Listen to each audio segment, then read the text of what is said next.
Thank you for joining this episode.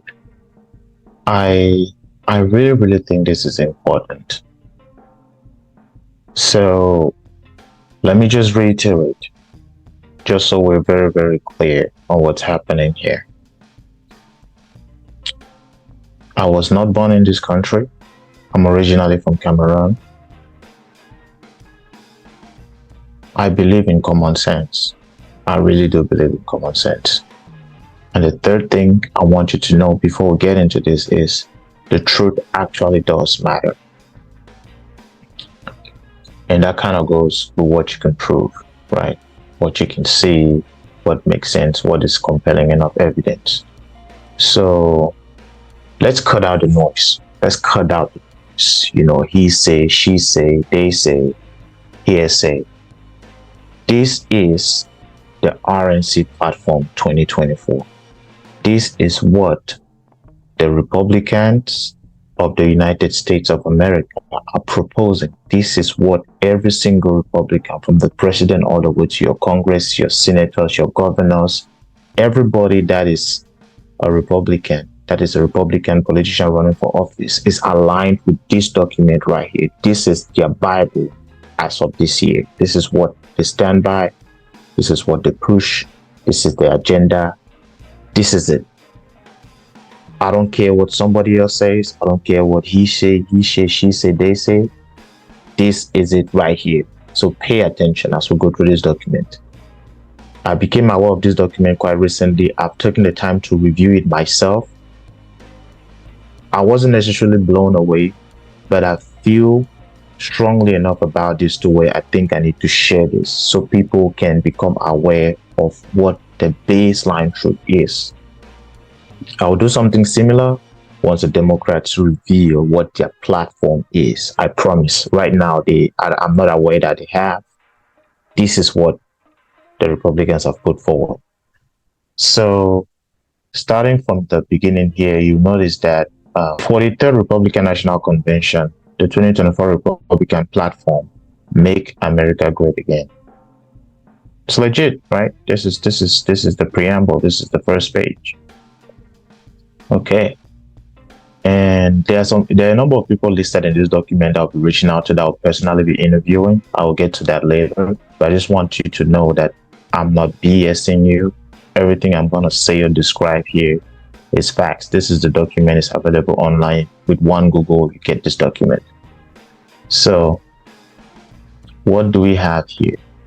Now, I'm not going to read through everything. I'm just going to try to highlight like stuff that I find compelling ever so often, so to get your attention to what actually matters. And to be completely honest, this sounds a lot like the speech Donald Trump gave. I'm not sure if this is it, but this might be the actual speech he gave at the RNC convention this year. It sounds very similar, because I was reading it, I was like, why does it sound like something I've heard before? So he basically, gives a great speech, talks about, the Americans. He describes America as a whole civilization, not just as a country in this speech. The American people have proven time and time again to overcome obstacles. They basically, to be completely honest, and there's some things here that will kind of look over. America, back in the 1776 war, they defeated the biggest empire at the time that existed on Earth, the British Empire. And just a whole bunch of random ex-British, ex-European men that came here to form their own thing. And they defeated such a powerful, empire. And they did some very interesting things. So, like he says, in the early days of the Republic, the founding generation defeated what was then the most powerful empire in the world had ever seen. That is true. He's talking about the British Empire. True facts. They did. But he also highlights the fact that the nation is in serious decline. And I think when he's talking about decline, he's talking about culturally, politically. Now in America, they are prosecuting political opponents just like they do in Africa all the time. I can think about many names, from NS1J all the way to Maurice Kamto in the case of Cameroon. There have been cases like this in Biafra. Think about Thomas Sankara that was assassinated, funny enough, by the CIA. Leave that alone. but the nation is in serious decline. We see cities in America that are worse off than some cities even in the third world these days. You know, sometimes it feels as though Yaoundé is probably safer than San Francisco, or Douala is safer than San Francisco, which is insane. If you think about it, 20, 30 years ago, San Francisco was the gold standard, you know. And basically, America is taking the path that Argentina took about 50 years ago. They're going down the wrong path right now. And I think that's what he's highlighting in this document. But now we're a nation in serious decline. Our future, our identity, and our very way of life are under threat like never before. I think the reason he's saying this is because of all the cultural shifts that have shifted in the wrong direction. He's talking about the LGBTQ. He's talking about the DEI situation. He's talking about the resurgence of racism. You know, it's funny. It's funny how, because if there's one thing that I do not like about the current leader of the Republican Party, is that he has a way of stirring up the wrong crowd. What I mean by that, and it's a fringe minority, but it's nonetheless there. So people become more overtly racist whenever Trump, rises them up. That is true. I'm not gonna sit here and act as though no, yeah. But if that is the downside, if that's the only downside that comes to Trump, life is not perfect. Nobody's perfect. I'm still gonna accept. I'm still gonna take that deal over the ladder. I'm still gonna take that deal. I'm just gonna say that out loud. Today we must once again call upon the same American spirit that led us to prevail through the challenges of the past. We are going to lead our nation, and this is not even the most interesting part of the document. I'm kind of gonna skim through. I wanted to highlight a few things. Yeah, in 2016, Donald J. Trump was elected as an unapologetic champion of the American people. He inherited the American spirit and called on us to renew our nation's pride. Yet after nearly 4 years of the Biden administration, America is now rocked by raging inflation. So see, this is kind of where I begin to shift right. I begin to shift right here, because the fact of the matter is, life was cheaper in America during the Trump administration. I've been living here for a while, and I can just tell you that our groceries have gone up. Gas is ridiculous. Just to fill up my tank yesterday, I spent nearly $80 just to fill up a tank of gas. Divide that by 2. It almost feels like everything has doubled in price. People say it's gone up 10, 20%. That's not what it feels like. It feels to me, I know what the number says. I'm telling you, I'm feeling it in my pockets right now.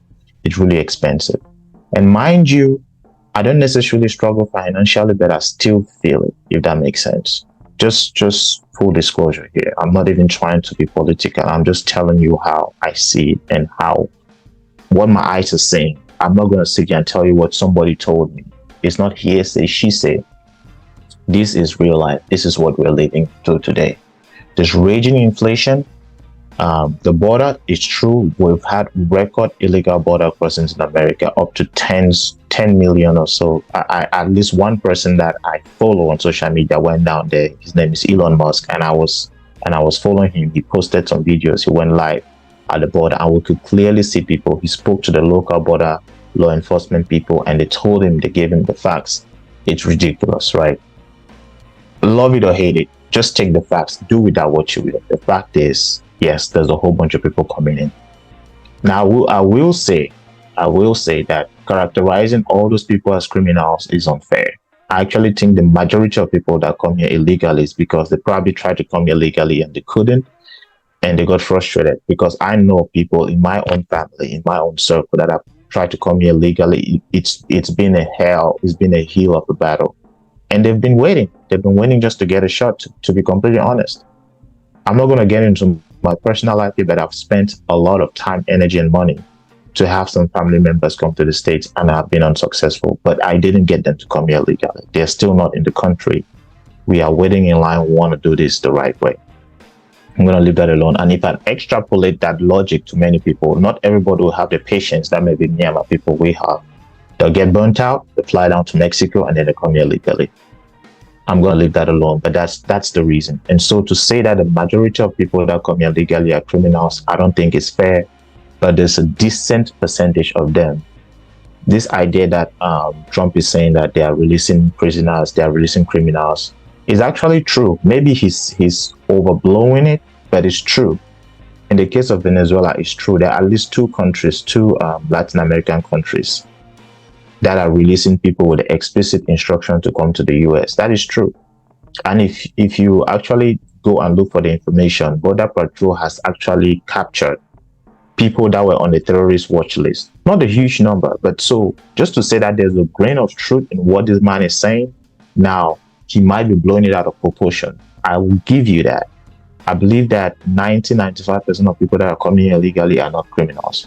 But there's a saying where I come from, saying that one cocoa is spoiled soup.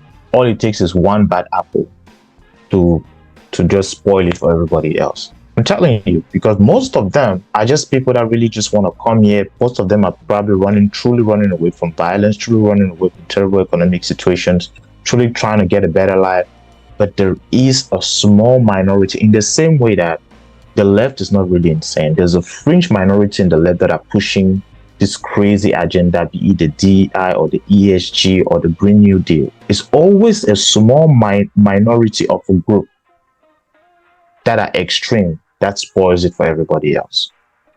That's how I see it. So there's been rampant crime. That is true. San Francisco is a very good example. Attacks on our children. He's talking about the LGBTQ agenda and the global conflicts. He's talking about Ukraine. He's talking about Israel, the situation with Hamas and Iran, and so on. Chaos and instability. So the guy is just calling out the facts here. Love or hate the guy, I've told you why I don't like. I think he stirs up the wrong instincts in some people, right? I'm not scared of racists. I'm not scared of being confronted by racists. I'm not scared of racial attack. And if you're gonna attack me, if you're just gonna hate me because of the color of my skin, you think you're gonna attack me, come ready, because I stay strapped. I stay ready, baby. Don't get the wrong idea. Don't play with me. Don't play with me. So I'm just putting it out there. So, like our heroes who built and defeated these nations before, we will never give up. We will restore our nation by and for our people. And one more thing on this open border situation. I've probably said this before and I will say this again. There is no way to rationalize that the leadership of this country decides to open the borders to this many people and think that there's going to be no consequences. The most popular argument I hear is that, okay, we need cheap labor in the United States. As somebody that has lived and worked in the United States, that sounds like a whole bunch of BS to me. Let me tell you something. There was a time in my life where I came here, it was illegal for me to work. And we all know how it goes, right? Some people work illegally and get paid under the table.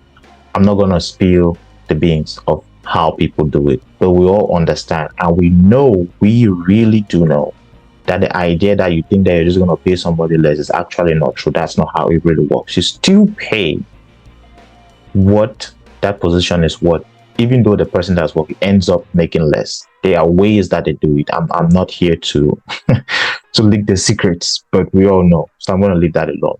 So that argument is BS to me. Now, let's flip it on the other side. The problem that I actually have with this is because it's going to create a problem that nobody's even talking about. This is going to create a serious rift between the poor whites, and the immigrants. And something is already brewing in Chicago. Dr. Umar was calling this out. Something is already brewing. Because now you're creating the have and the have-nots in the worst possible way you could do. And we are seeing what is happening in the United Kingdom right now.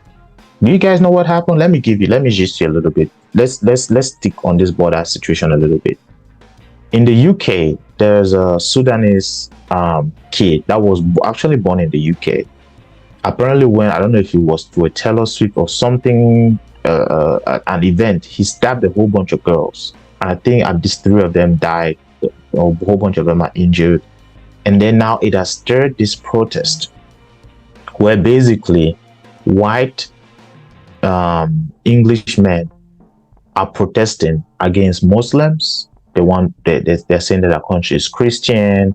They are rioting, and then the leadership of the country is basically dunking on the white people, calling them far right, fascist, and so on and so forth. Let me tell you something. This is a symptom of what we're going to start seeing in the US. So just pay attention, because what is going to happen? What is going to happen is that somebody that's from the wrong ethnic group is going to commit a crime, and they're going to use that as the spark to start rioting, and then you're going to have something to where this group hates this group, and they're going to start fighting and killing each other in the US.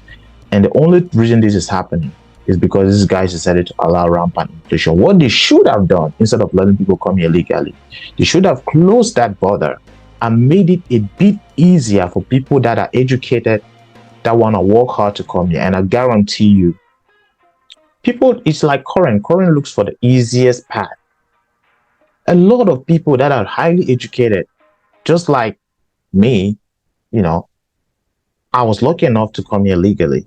But there's a lot of people that, like me, just want to come here and work hard and get a better life, but they don't get that shot. And so what do?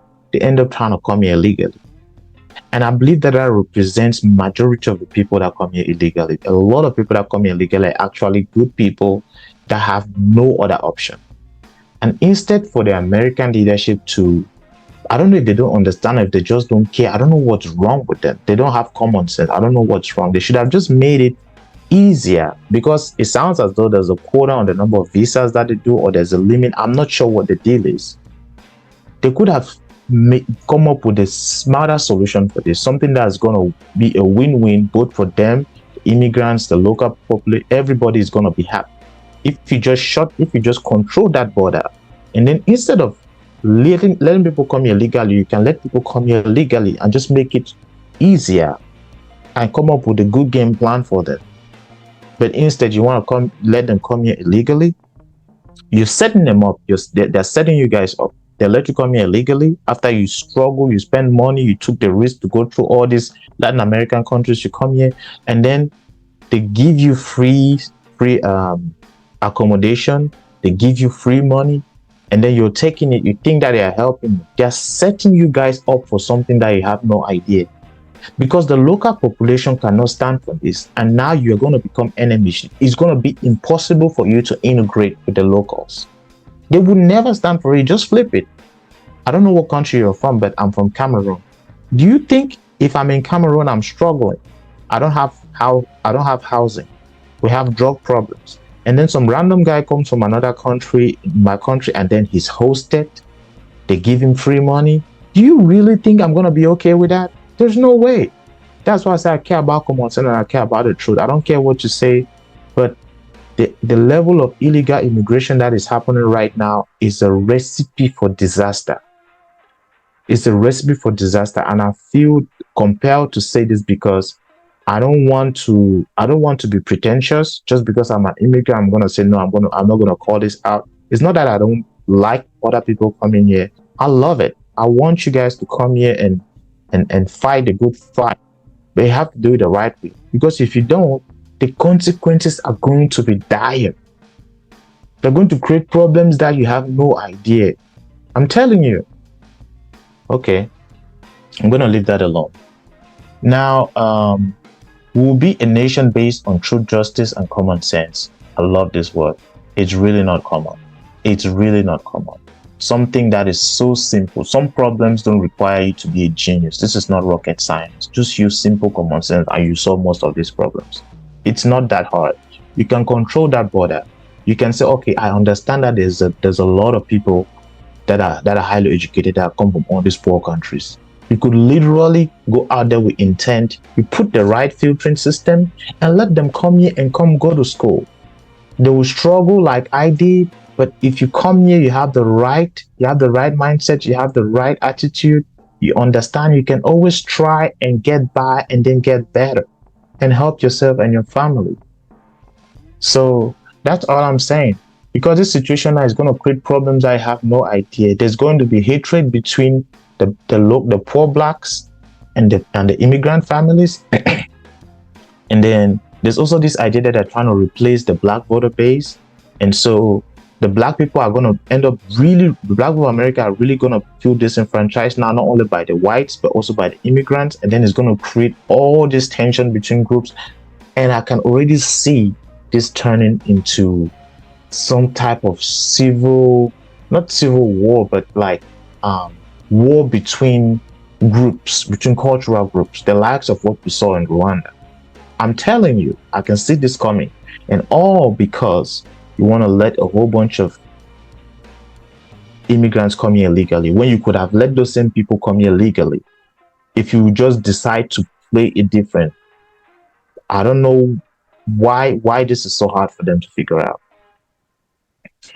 So return to common sense. This is what I'm saying. Let's just apply common sense to this. Now they are planning to do the highest mass deportation, because a lot of people that come here legally, it takes a lot of time, it takes a lot of money, it takes a lot of energy, and it takes a lot of resources. And if you really think about it, it actually takes less time, less energy, and less resources to come here legally than illegally. To be completely honest, for you that understand how to live from Cameroon to here, it actually takes less time, less money, less energy, less risk, less resources if you come here legally. It takes way too much energy and time and resources to come here illegally. And then when you find yourself in this country now, you've already been set up. It's a setup. It's a freaking setup. You're going to create problems I have no idea. The consequences are going to be far-reaching. And you're going to create problems that could have been totally avoided in the first place. That's all I'm saying. So if we don't have a border, we don't have a country. Now people are going to say, this is why is this racist? If Cameroon doesn't have a border, Cameroon doesn't have a country, why is it racist to say that? Why is it racist to have a border? All they keep saying is that he's racist. Okay, so what? He's racist, so what? I came here legally. He may not like me, but he can't do shit. You know what I'm saying? He don't like me, I don't like your ass either. Why? Okay, I don't need you to love me. Stay the F out of my way. Stay over there, stay over here. So get past your emotions and past your feelings, talking about he don't like immigrants, he don't like black people. Yeah. That's all you got to do? That's all you have to say? Or you're cool with paying $100 for a tank of gas? You're cool with paying all this money? You see what's happening in Nigeria right now? They are protesting. Why are they protesting? You think they are protesting because somebody is racist? No, they're protesting because shit is too expensive.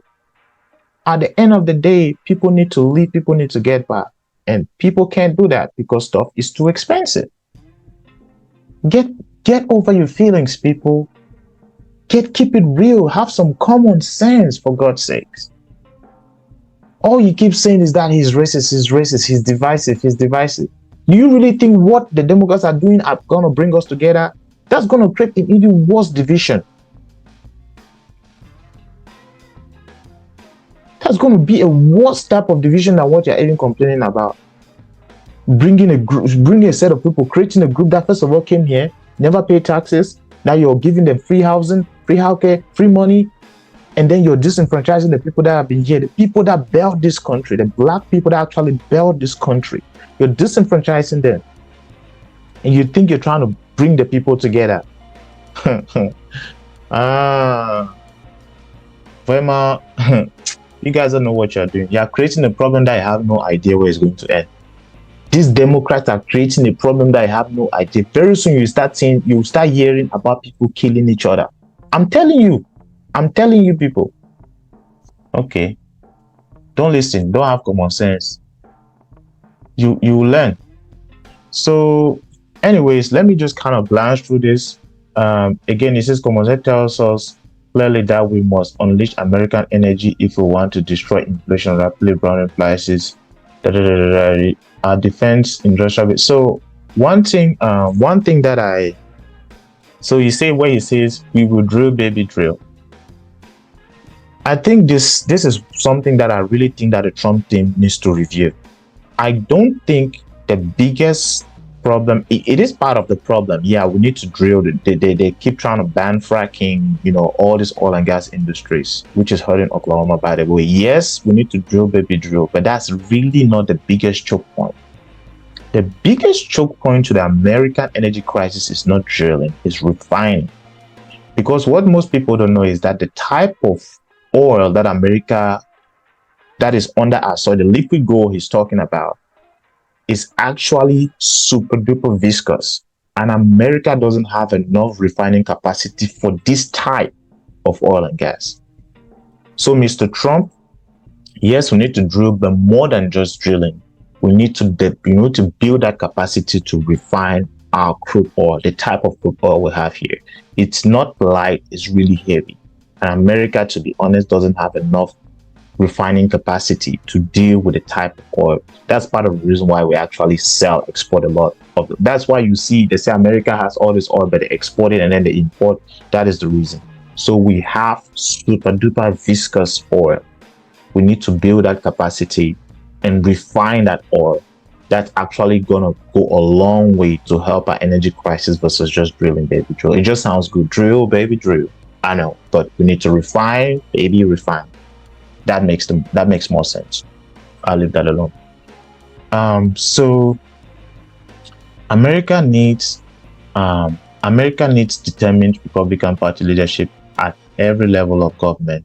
Address the core threats of our very survival. A disastrous open border. Yeah. We touched that, and then the economy is weakened. I don't know. To be completely honest, I don't even know what the Biden administration have been doing. But it's very clear to me that everything is just too expensive. And mind you, I live in a state that's relatively cheap. Well, we're supposed to be one of the poor states where things are cheap. But I'm telling you, even in Oklahoma, living in Oklahoma is not cheap anymore. There was a time where Walmart was cheap. I told myself when I first came here is that work hard to where when you go to Walmart, there was a time where when I went to Walmart, I don't even look at prices. To be completely honest. But it's gotten so bad to where now you really have to pay attention to what you're getting. Because you go do a small grocery list, a bag like that, you come out of Walmart, you have spent $70. You don't even know what you bought.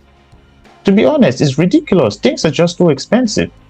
And we don't try to be fancy over here. We're just trying to get by, and live a decent life. We have families to take care of, for God's sakes. You're not going to drive the prices through the roof and think that we're just going to vote for you because you're not racist. Is that your argument? Really, that's all they keep coming back with. He's racist. Okay. Besides that, what else? Because if that's it, that doesn't faze me at all.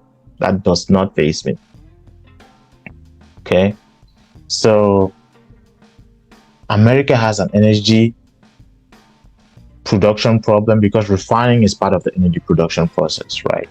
So these are the 10 things that I think there's 10. Oh wait, it's not 10. Hold on, how many? Okay, there are 20 key tenets, and this is where I want us to start paying attention. So that there are 20 key tenets of the American Republican platform 2024. And something I found interesting about it is that a lot of the core Christian voters didn't like this RNC because they feel like it's weakened their Republican principles, which is why I really think that this is the most centrist political party at this point in time in America. They are very centrist, so they are really not that far right if you really think about it. Some things that I will call on even before I start going. They have abandoned their push for a national ban on abortion. They have. People keep saying that, they're going to ban abortion nationally, which, if you ask me, I don't even have a problem with that. But behind that, I'm also going to say the government shouldn't even be worrying about that stuff. You as a man, you shouldn't be going out and impregnating women anyhow.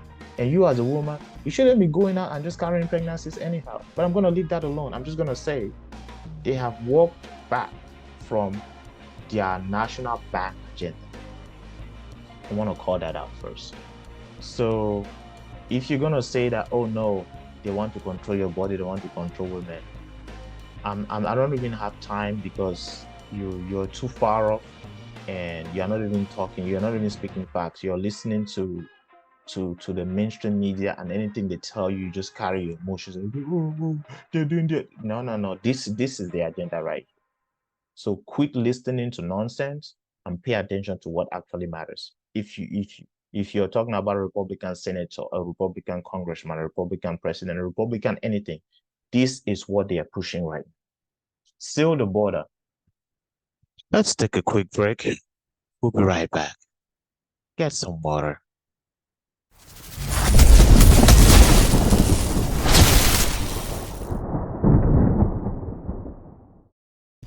Seal the border and stop the immigrant invasion.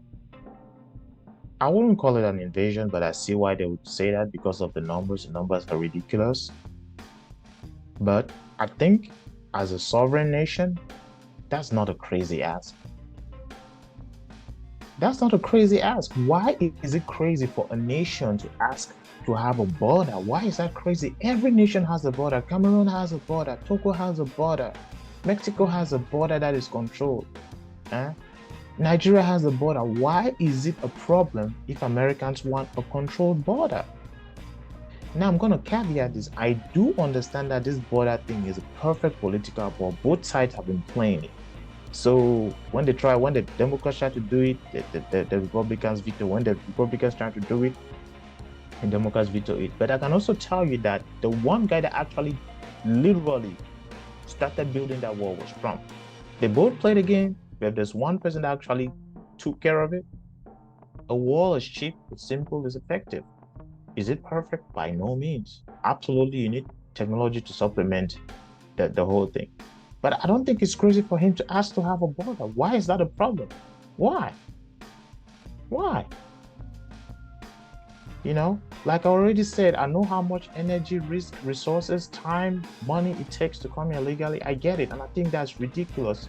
It's much easier to just come here legally. But again, you have to wait in line, and there's the element of luck. That's just the way it is. I'm sorry. But you have to think that this is a country that is not a free land anymore. It's true that the founding fathers, even when they came here, they didn't have to you can say they came here legally, but technically speaking, it wasn't a country. It wasn't America as we know it today. And now it's a country that has a constitution, that has law, and therefore if you want to come to the land, you have to abide by the law. I'm sorry, but that's just how it is.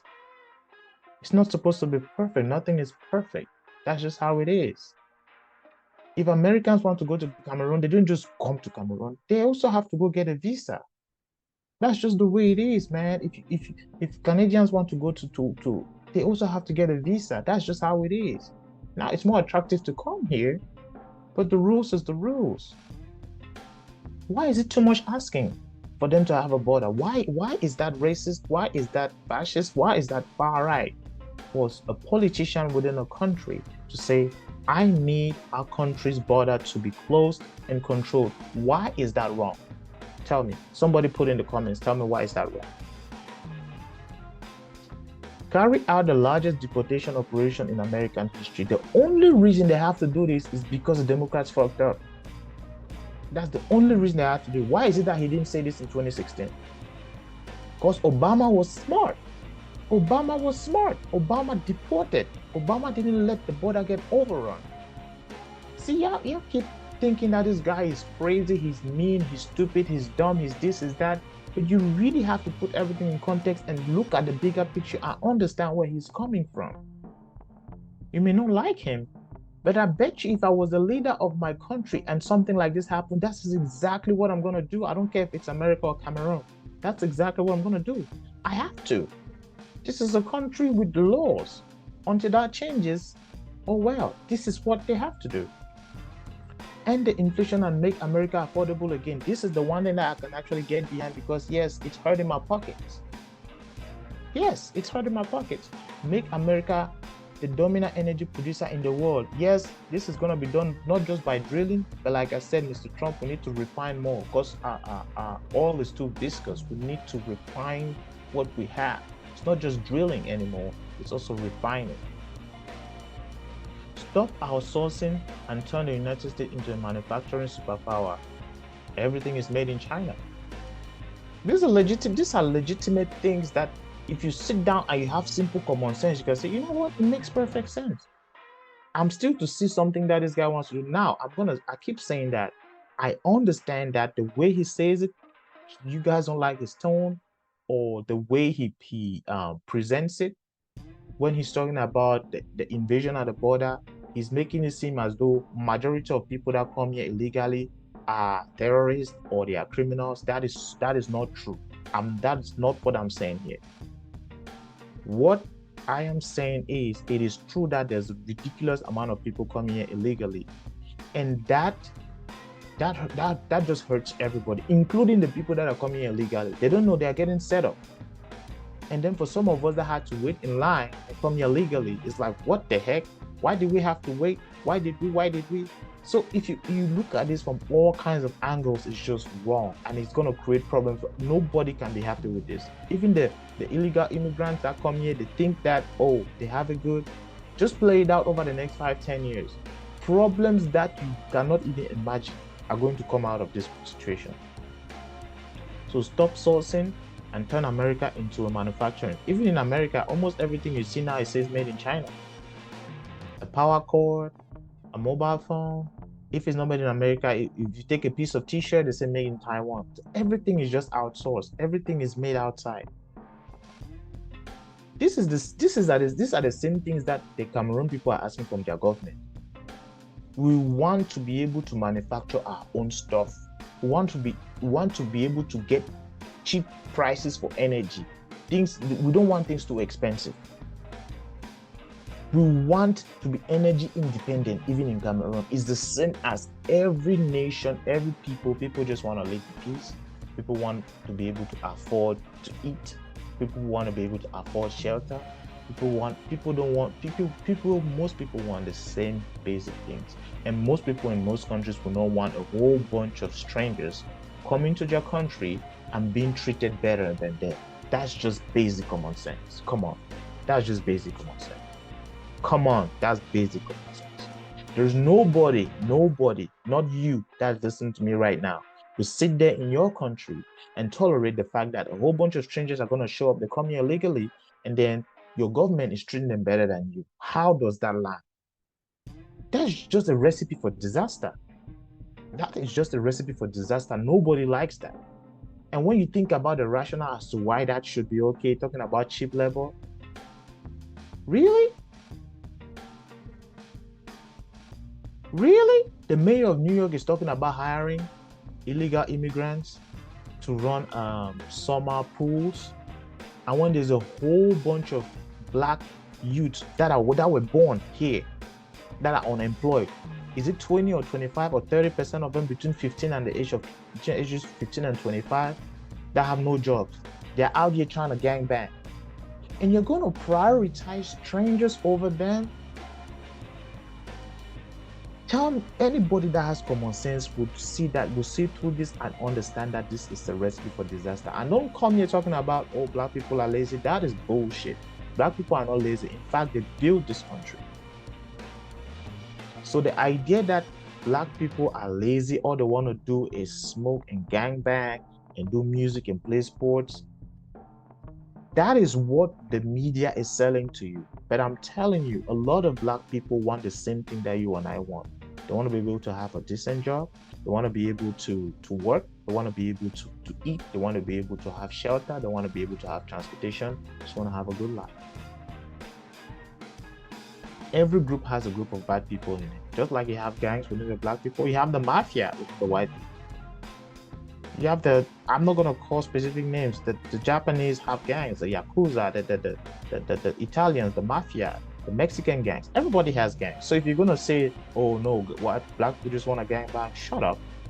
Shut the hell up and get out of it. That's not what this is. So quit using these stupid stereotypes and placing it on a whole bunch of people. And I'll say the same thing to you people that think that all immigrants that come here are just criminals. Shut the hell up. You're stupid. You don't understand this. And get past your emotions and look at these things for what they really are. The reason this guy wants to carry out a massive deportation, even worse than what Obama did, is because the Biden administration screwed up. And now they're going to say, oh, no, he doesn't like immigrants. He's doing this. Do you think the Biden administration that let them come here illegally likes them too much? That's a setup for disaster. And it's going to hurt not only the immigrants along with Americans. What's the solution? You have to deport. Do you think if Biden did manage this correctly, this guy will have to deport anybody? Now he has to clean the mess. Because this is a setup, it's a recipe for disaster. I'm telling you, it is a recipe for disaster. The largest tax cuts for workers. This is something that I find very interesting. For those of you that understand what the tax code is, most people don't. But let me make it real simple for you. The tax code is an incentive lever. It's a system of incentives to basically instruct people. This is how the government tells you go do this, go do that. The government doesn't actually say, hey, I want you to build a school, or hey, I want you to build a road, or no, I want you to provide transportation, or I want you to provide services. No. The government's way of telling the citizens what to do, they use the tax system as an incentive system. Therefore, when this guy says large tax bill, I can tell you that back in 2021, there's something that is called the IUL. And then there's this idea that you can max from your IUL to a certain level. This is finance. I'm not going to get into the details, but he almost tripled the limit, because when my first IUL account that I had, the limit was around a certain number. And because of Trump's policies, they doubled it and they allowed you to save more, setting you up for a better future. Because that seed that I planted 2-3 years ago is going to bear ridiculous fruits in the future. So me saying this, it sounds as though I'm not talking in the air. There's a lot of real tangible things I saw. I'm telling you, the price of gas when Trump was looking up was probably around, I remember it to be around, and to me, by the way, to me, it was already ridiculously expensive at that time. It was $1.85 or 87, something thereabout. Do you know what the average price of gas now is? I haven't seen gas for less than $2 and say 80 or 90 cents. It's doubled literally ever since. And mind you, I'm in Oklahoma where it's cheaper. There's places in this country where gas is like $7 and some change, like California. And then, so don't sit here telling me I'm speaking in the air. I'm giving you facts. The reality on the ground is that things are too expensive. Yes, I think they don't overdear for the paying also. So excuse me with this BS talking about he's racist. Please get out of here. Get out of here with that nonsense. Defend our Constitution and Bill of Rights and the fundamental freedoms including freedom of speech and the right to keep and bear arms. This is something that a lot of people that are not, that weren't born here or that came here as immigrants don't understand. And this kind of plays in part of the fear, right? When you hear Americans talk about immigration, it's not just that you have to come here and speak English. That's part of it, but that's not just it. America also has a culture. Just like I come from Africa, we have a certain type of culture. For instance, where I come from, when you meet somebody that is elder than you, you have to greet them with two hands like this. Yes, that is my culture. That's an example of a cultural thing. We have certain dishes that we eat. That is our culture. We have a traditional tongue that we speak. That is our culture. We have rituals. We have dances. We have a certain type of music. That is our culture. The one thing that we don't have is a culture of bearing arms. That is something that a lot of people don't understand. And they try to make it seem as though the reason why you have mass shootings in America is because people are allowed to have weapons. You can make that argument, but that argument is very shallow, because you have to understand this is not just, it's both a pragmatic and ideological Bill of Rights. The Second Amendment, the right to bear arms. The First Amendment is freedom of speech. The Second Amendment is the right to bear arms. You have to understand, and that's literally what it's referring to here. If you understand the American Constitution, you know what I'm talking about. So the Bill of Rights, I think is 10 a total of 10 amendments. The original Bill of Rights is about 10 amendments. First, speech. Second is guns, and so on. So In America, you have to bear weapons, but you have to understand where the founding fathers, because this rule or this law or this amendment was written by way back when. None of us that are listening, that are here right now, were alive when this was written. But there's a lot of wisdom. There's a lot of wisdom behind why the Americans decided that citizens have to bear and keep arms. Even the right to organize as a militia. That's why sometimes I feel like having gangs in America is part of is like a cultural thing also, because Americans have the right to organize militia. So it's not just the right to protest peacefully. No, no, no. They also have the right to organize militia, like come together with guns like a gang and fight the government. It's in the Constitution. Now, are you seeing where I'm going with this? What I'm telling you is the reason why the founding fathers decided that this was going to be an amendment in the Constitution is because you cannot have freedom when you are not able to defend it. See, this is part of the problem why democracy is not working in other countries.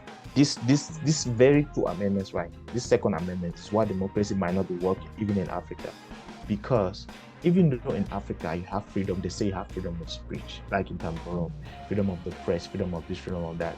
How do you enforce it? What happens if the government, well, not just become, what happens if the government is tyrannical? All you have is your word. Citizens are not allowed to bear arms in them.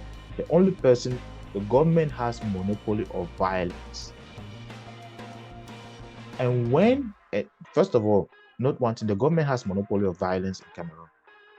And what do we know about violence? We know that when communication breaks down, when you're not able to communicate, when they keep telling you, shut up, shut up, shut up, things end up violent, right? Things devolve to violence.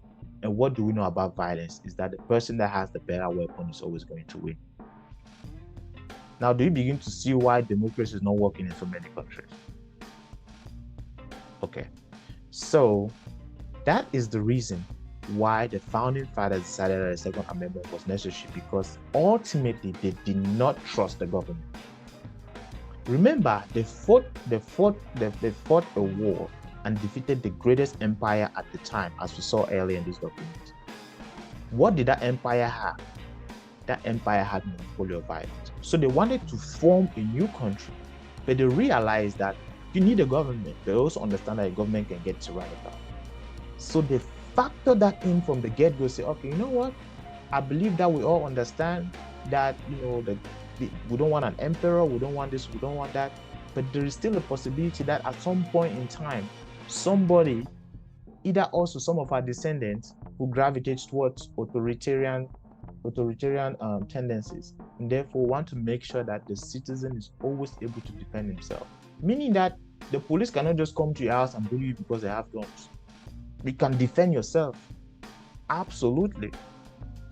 And that is the core philosophy behind this. So don't sit here and say, this is the reason why there's mass shooting. You got to realize that those mass shootings, the only reason the mass shootings are even, the only way to fight back in a mass shooting is also to have a gun. Because if you make guns illegal now, I guarantee you, let me tell you this, even if you make guns illegal, the people that want to mass shoot there's going to be a black market. That's what you have to understand. When weed was illegal, did it stop people from selling weed and using and smoking weed? No. It was just a black market. Now they made it illegal so the states can actually make money off of it. So you have to think pragmatically about these things. These things are not just ideologies in the air. No, there's a lot of wisdom behind these things. Prevent World War III. Prevent World War III and restore peace in Europe and in the Middle East, and build a great Iron Dome missile defense shield over the entire country, all made in America. Now, this is a very, very, this is a point that I have mixed feelings about. Let me tell you why I like it, and let me tell you why I don't like it. So, the idea that the Republican convention in the United States trying to prevent World War III is, let me first tell you why I don't like it. It's actually preposterous. Who are you to maintain world peace? Who gave you that authority? Stop and think about this. Who are you? That doesn't land well when you really think about it from a global perspective. But then that's only an ideological way to approach this. If you are being pragmatic, then you say, oh, well, of course, American is, has been for a long time the world's superpower. And so intrinsically, they recognize that we're the world's superpower. And so we have an intrinsic responsibility to, at the very least, influence or try to drive the world towards peace. And that's actually a good thing. But it's bad because how can you feel that powerful and strong enough to where you want to control how peace and war happens in the world? Who are you? You're not the United Nations. But you're NATO. See, you have to be pragmatic. And so there are two things that I have to say about this. One, on the side of Israel. So as we all know, Israel is like an extension of America in the Middle East. And so America supports Israel no matter what, because that's its only true ally in the Middle East. And even if they don't like what Israel is doing, even if they despise the way Israel is working, the best they can do is push for regime change within Israel. But the country of Israel, you cannot dissociate that from America. As far as I can see, there's no way. The second thing is Europe. So there's, as you all know, and by the way, Israel, they have issues with Hamas, and as we know, Hamas is an extension of Iran, along with the Hezbollah and all the H's. They call them the axis of evil. I'm going to look that up. When you look at the case now of Ukraine, which is at war with Russia, we also understand that it's a proxy war that is being prosecuted by America against Russia, right? And so the idea here is that he wants to bring peace because he understands that as America, they have that power and influence. See, the guy is pragmatic. Ideologically, you may not like the idea that America has that power. Yeah, you don't like it, but the reality is they do. And it's much better for him to use it for peace versus using it for war. Don't you agree? So get past your emotions and think pragmatically. Be pragmatic in life. Because ideologies are only good to get you started. But once you get past the ideology, you have to now think, okay, how do we execute on this? And a lot of people don't realize that before Trump left office, he had already set up what was called the Abraham Accords. And that was actually going to bring genuine peace because it was going to basically bring Israel and Iran, along with Saudi Arabia, on the table, shake their hands, and create business relationships between those countries. Let's put our ideological differences aside. Let's try to live as people. We may not like each other. Let's just pray and everybody just, because if people are not hungry, if people are not jobless, if people are not hungry, people are not thinking about the fact that I am Shia, I am Sunni, I am Muslim, I am Jewish. People are focused. You can go pray to Allah. I can go pray to Jesus.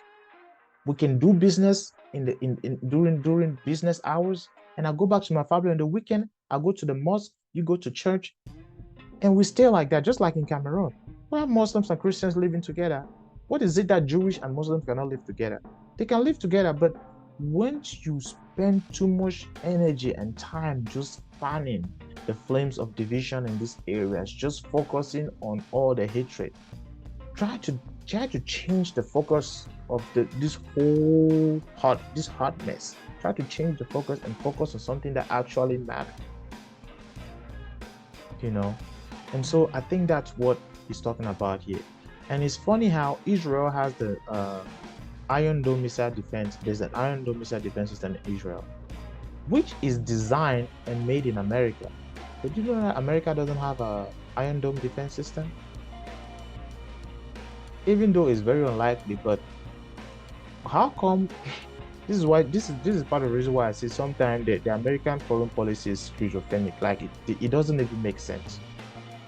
it's imperialistic. You already know that, but even then, it doesn't even make sense. Even when you come back, because how are you so worried about protecting Israel with the Iron Dome system when you just saying about protect your own backside? What you should see, if Iran develop a missile system that is powerful and strong enough, they can systematically launch missiles at US mainland, and there'll be nothing, you know, to stop those missiles if they start coming. So that's kind of where, that's what I get from this when I see him saying that he wants to prevent World War III by actually brokering a deal between Ukraine and Russia, and brokering a deal between Iran, Israel, with the support of Saudi Arabia. And there's something here that I want to call out, something that kind of goes back to the point about immigration. You have to understand that in the Muslim world, there's two big groups, right? There's Shia and then there's Sunni. I don't know which one is Saudi, which one is Iran, but it's not the same group. It's one is the other, the other one is the other. You have to understand that in the West, why we're out here talking about tolerance, we're talking about we cannot be Islamophobic, right? So if you are, if you if you speak the truth about certain people, they say you're Islamophobic. It's not racist to say, just like you say there are black gangs and a lot of black people in America, a whole bunch of the biggest population by ratio of its demographic in prisons is African Americans. Is that racist to say? No, it's not, right? So Americans are 23% of the population. Black Americans are 23% of the population, however, they represent 50% of the inmates. There's a disproportionate thing there. So is it right to say African Americans are mostly criminals? People say that. That doesn't really offend anybody, because if you look at the stats, yeah, black people commit crime, but so does white, so does Chinese, so does Mexican, and so do Muslims. So believe it or not, there's a reason why the Saudis would not accept Palestinians into Saudi Arabia. The Egyptians would not accept Palestinians into their country. Do you know why? Because they recognize that even though we are brothers, we don't like the way you behave. But if in the West, people say we're not going to accept Palestinians, automatically you become Islamophobic. When it has nothing to do with the fact that they practice, it has nothing to do with their religion. It has to do with their modus operandi. That is the reason why even in Egypt, they don't want Palestinians.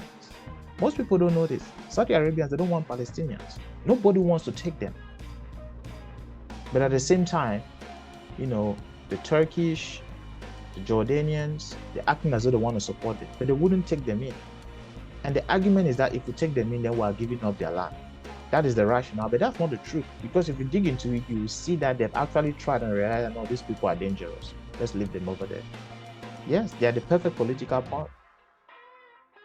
And so when this guy is saying that we don't want to import certain people, certain groups of people because of their culture, you call them racist, you call them, you call them all these names, but why is it that when the Saudis are doing it, they're not calling them Islamophobic? Why is it that when the Iranians are doing it, they're not calling them Islamophobic? Why is it that when the Egyptians are doing it, they're not calling them Islamophobic? But when it's the West that does it, they are Islamophobic. Go back to Africa. Go ask Ibrahim Traore, who are the people, who are the terrorists that have been wreaking havoc in Burkina Faso? Go ask them in Mali. They will tell you, it's the Islamists. Is that Islamophobic to say? Go ask in Cameroon, who is Boko Haram? They are the Islamists. Is that Islamophobic to say? Are they not Islamists? Why is it that these people, oh God's precious, when you hear the truth, you don't like it because so those words are hurting. Those words hurt you. The people that are dying because of terrorist attack, driven by a certain type of ideology, they are not mad at them. You're mad at people for calling it what it is. Your priorities are misplaced. You need fasting and prayers. And the weaponization of government against American people. This is another thing that I found interesting. Never heard before. They prosecuted Trump in America because of his political beliefs. This is something that is common knowledge in Africa. Maurice Kamto, the main opposition leader in Cameroon, went through the same thing. There's a lot of young people in Cameroon that have been put to jail and some put to death because they speak out. And this goes back to the point I made about weapons. If you have freedom of speech by law, even in your constitution, it has no trip. Your democracy is very fragile. Because you have to be able to counter, you have to be able to fight back. Basically, you are trusting your government to respect your freedoms. And if it doesn't, then what do? You can't do shit. You don't have weapons. You can't defend yourself. What do? You can't do nothing. That is part of the problem, maybe why democracy is not successful everywhere in the world, but America, relatively speaking, that is. So stop the migrant crime epidemic, demolish the foreign drugs cartels and gang violence, local violent offenders. Everybody knows. Now you're gonna say Trump is racist. Have you seen what happened in what country? It's not Venezuela. It's not even Argentina. That's Milei. The other guy, the guy that is like the handsome guy. I don't know what his name is. He even had some American senators visit him recently. That's literally what he did. He demolished the drug cartels. He put them all in jail, and all of a sudden, his country was crime-free. When you hear this thing, they're gonna say these are far-right things. These are no. Be pragmatic and quit living in an ideological bubble. Ideology and weakness is the thing that is causing the problem. You have to be strong, and you cannot play nice with everybody. That's one thing that my wife had to beat in my head. She kept telling me, not everybody thinks like you. You keep thinking that, oh, because you want to be kind, you want to be fair, you want to be rational, everybody's going to be rational too. No, that's not how it works. Some people need to be in jail. Some people need to be in jail. Some people need to get their ass whooped. Some people need to be unalive. Some people need to be in jail. And some people need to be treated nicely. Not everybody has to be treated nicely. I'm sorry. I know intuitively a majority of the people actually belong to the group that is treated. But I'm telling you, there's a fringe majority of really, really bad people out that are going to hurt you, that are going to kill you, that are going to hurt people you love, that are going to take things that belong to you, and that are going to think it's okay. And they'll challenge you over it. They'll fight you over it. I'm telling you. So yes, there's a group of people that need to go to jail. That includes Americans and non-Americans. Yes, absolutely. Yes, some people need to go to jail. Some people that came here legally, illegal, it doesn't matter. If you're a criminal, you need to go to jail. Criminals belong in jail. Quote me anywhere. If you're a criminal, you're hurting people, you belong. We even have the death penalty in Oklahoma. Come and try that nonsense shit that you're going to kill somebody. They will kill you. We need to rebuild our cities, including Washington, D.C., making them clean and safe again. So, I've been to D.C. a bunch of times, and maybe it's because I was living in a nice part of D.C., but I didn't notice anything crazy about D.C., so I don't have a lot to say about this. I do have a lot to say about other cities, though. There are other cities that when you go through, I've never been to San Francisco, but I keep mentioning that because I've seen a lot of content, like organic content around San Francisco, not media, like people that are walking in the street, people that got stabbed, people that got like harassed. They take your wallet, take your watches. And I'm talking people that have a lot of money, billionaires and millionaires. Yes. So there's a problem. And I've heard the same feedback about the city of London. I might be crazy, but it's like it's a trend. Something is going on. These big cities are getting overrun. People in the streets, they are doing drugs, they are defecating on the sidewalk. People are doing too much. So yes, we need to clean that up. I'm sorry, you may have a drug problem, but the compassionate thing to do is not to allow you to just loiter and just do drugs on the street. And no. You got to clean that up, because now you're exposing our kids to that nonsense. No, take that somewhere else. Don't do that all over the place. I'm sorry. You can't live like that. You know? That's not right. Strengthen and modernize our military. making it without question the strongest and most lethal, most powerful force in the world. Okay, I guess every country will want that, right? I bet you if I was the leader of a country, this is exactly what this would be my aspiration too. Keep the US dollar as the world reserves currency. I don't really know if I like or hate this, but if I was the world superpower, that's what I want to do. And given that I'm in this country, this actually works in my favor. So I only have to support it, right? Fight for and protect Social Security and Medicare with no cuts, including no changes to retirement age. Okay, that sounds reasonable.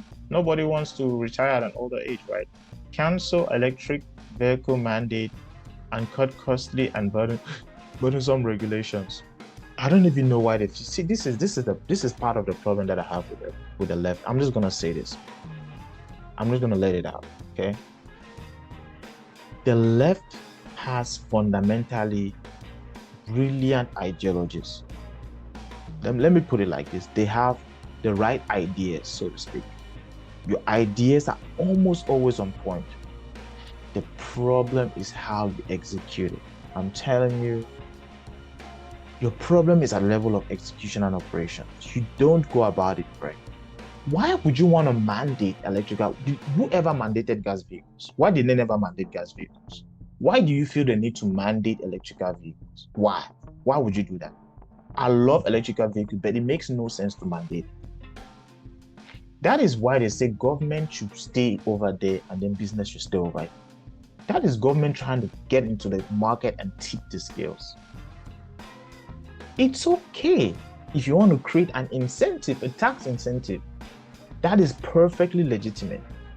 You may not even like it, but that is that is part of the mandate of the government. You use the tax system, you say, you know what, if you buy an electric vehicle, I'm going to give you a tax credit because that tax credit helps the government drive behavior. I get it. I may not even like it, but that's how they're supposed to do it. For you to mandate people to get a certain type of vehicle by a certain year, that is ridiculous. The government should never be mandating this type of thing. And so I completely disagree. While at the same time, I think that electric vehicles are the future. They're amazing. I love the Cybertruck. I wish I could get one. I ain't that rich yet. So shout out to Elon, my man. Cut federal funding for any school pushing critical race theory, radical gender ideology, and other inappropriate racial, sexual, and political content on our children. 1000% agree. 1000% agree. I have a very, very, very, very serious problem. Let me tell you what I have a problem with. This right here. Radical gender ideology and other inappropriate racial, sexual, and political content.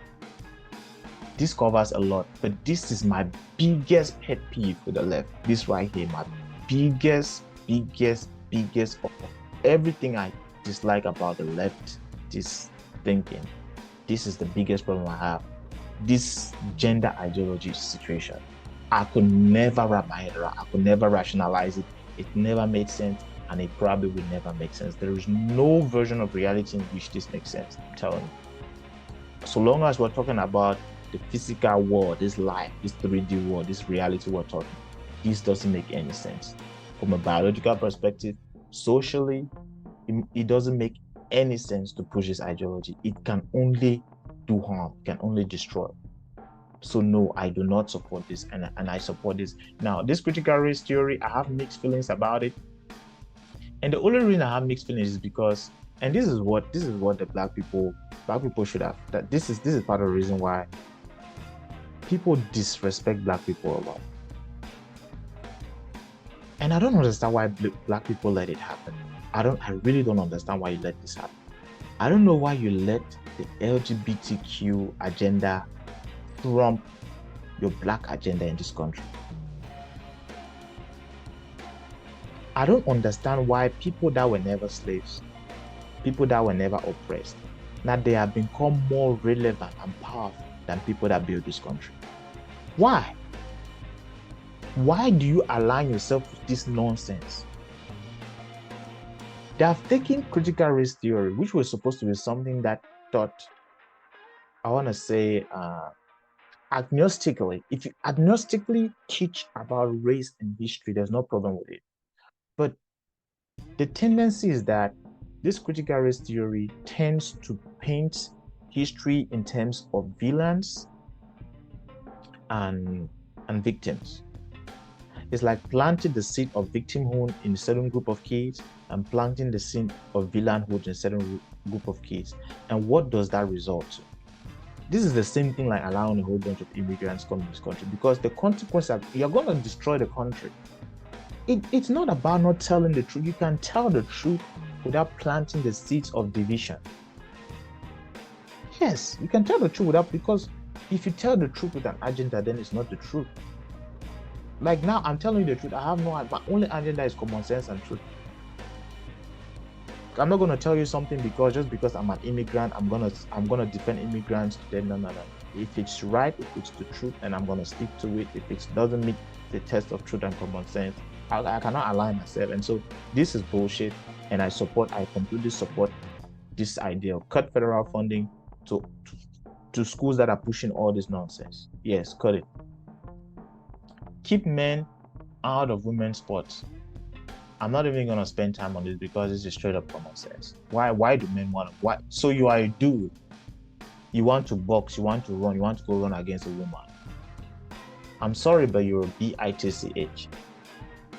Yeah. Why do you want to compare women? You man picking beer for your chin, so beer for outside for your skin. You want to go and compete against women? Are you mad? Are you mad? Why do you want to go and compare against women? Why? That's ridiculous. If you feel that you are a good sports person, you have the skills, you have the talent, my brother, go find your mate. Even in boxing world, a man that is 250 pounds cannot be boxing a man that is 180 pounds. There's a reason, there's a category, even with amongst men. You want to take you man picking, go and box a woman. Something is wrong with this world. That's why I've been saying that I think the Western world needs to go back to Africa and learn how to live as people. Because you guys have lost your way in this country. You are just totally confused. This is nonsense. How can you be a man and you want to go and compare against women? How does that make sense? I mean, how do you even come to this conclusion? This is madness. So of course, keep men out of women's sports, keep men out of women's bedroom. Separate the two. It's not the same. You are a man, you are not a woman. Please leave women to compete in their own. You go and compete with your mates, your male mates. You have to be the same gender, you have to be the same weight, there are categories for this. Instead for you to say, no, I don't want to compare women, you want to go and compare women because you know that you are stronger, you are going to win. You didn't see what happened with the Olympics, the girl that was boxing. She gave out. She was like, no, I'm not doing this. And everybody is like sitting around thinking, no, that is not okay, people. That's ridiculous. I will never stand for that type of nonsense. Deport pro-Hamas radicals and make our college campuses safe again. This has to do with the recent public, I won't say riots. When October 8th happened, a whole for those of you that don't know, in American university campuses, there were a lot of people that were protesting. They were protesting Israel, right? This is the problem that I have with Trump, the way you say things. But I guess he has to say this for his. I don't know. I don't know. You know what? I don't even know why he has to say this. But let me bring some context here. So when October 8 happened, a whole lot of people, rose up and say they support what Hamas did, which is insane, which is bananas, right? Which is ridiculous. What Hamas did was 1000% wrong. That should never be allowed. And anybody that they do that to you, you want to take revenge. I get that. Yes. So yes, Israel has to fight back. But at the same time, you can believe two things at the same time. You can believe that what Hamas did was wrong. But you can also believe that how Israel has been treating Palestine is 1,000% wrong. In fact, it's 1,000,000% wrong. So I don't understand why they will call people manifesting against Israel pro-Hamas. No, you are pro-Palestine. You are against the oppression and of this apartheid-like situation where there's second-class citizenship in Israel. So if you're Palestinian, you have second-class citizenship. You get treated like cattle, basically. They control your water, they control your electricity, they control your food, they control your life. The only thing they really don't have control of is the air that you breathe. Hell, they could poison the air if they decided to. So the population of Palestine is clearly being oppressed from both sides, because you have to understand that they're also highly propagandized. And if you talk to the people, the Palestinians, it's funny how they actually support Hamas. And I think they may be doing that for two reasons. Maybe one is that they're highly propagandized, and two is that they are scared for their life. If you speak out against Hamas, which is basically a terrorist organization, and they are supposed to be your government, you're probably going to be put in jail and maybe killed. And at the same time, Israel will never take you in. They will never give you an opportunity to get out of it. So you're really between a rock and a hard place. And if anybody was living in Palestine, or living where those people live, they will sound about the same. So you can believe two things, right? The population of Palestine is highly propagandized, and they are under a very brutal authoritarian occupation right now, which is Hamas. Call it something else if you want to. And at the same time, you have Israel that rightfully so is scared of Hamas. But at the same time, the only way to get rid of Hamas is to cause the number of collateral damage that they are causing. And so the answer to this is to just stop the revenge, because it has become a vicious cycle that the ratio of Palestinian to Hamas to Israelites kill, for every one Israelite that Hamas kill, they kill, I don't know, like 30 or 130 Palestinians. So it's just a killing and killing and killing that will never end.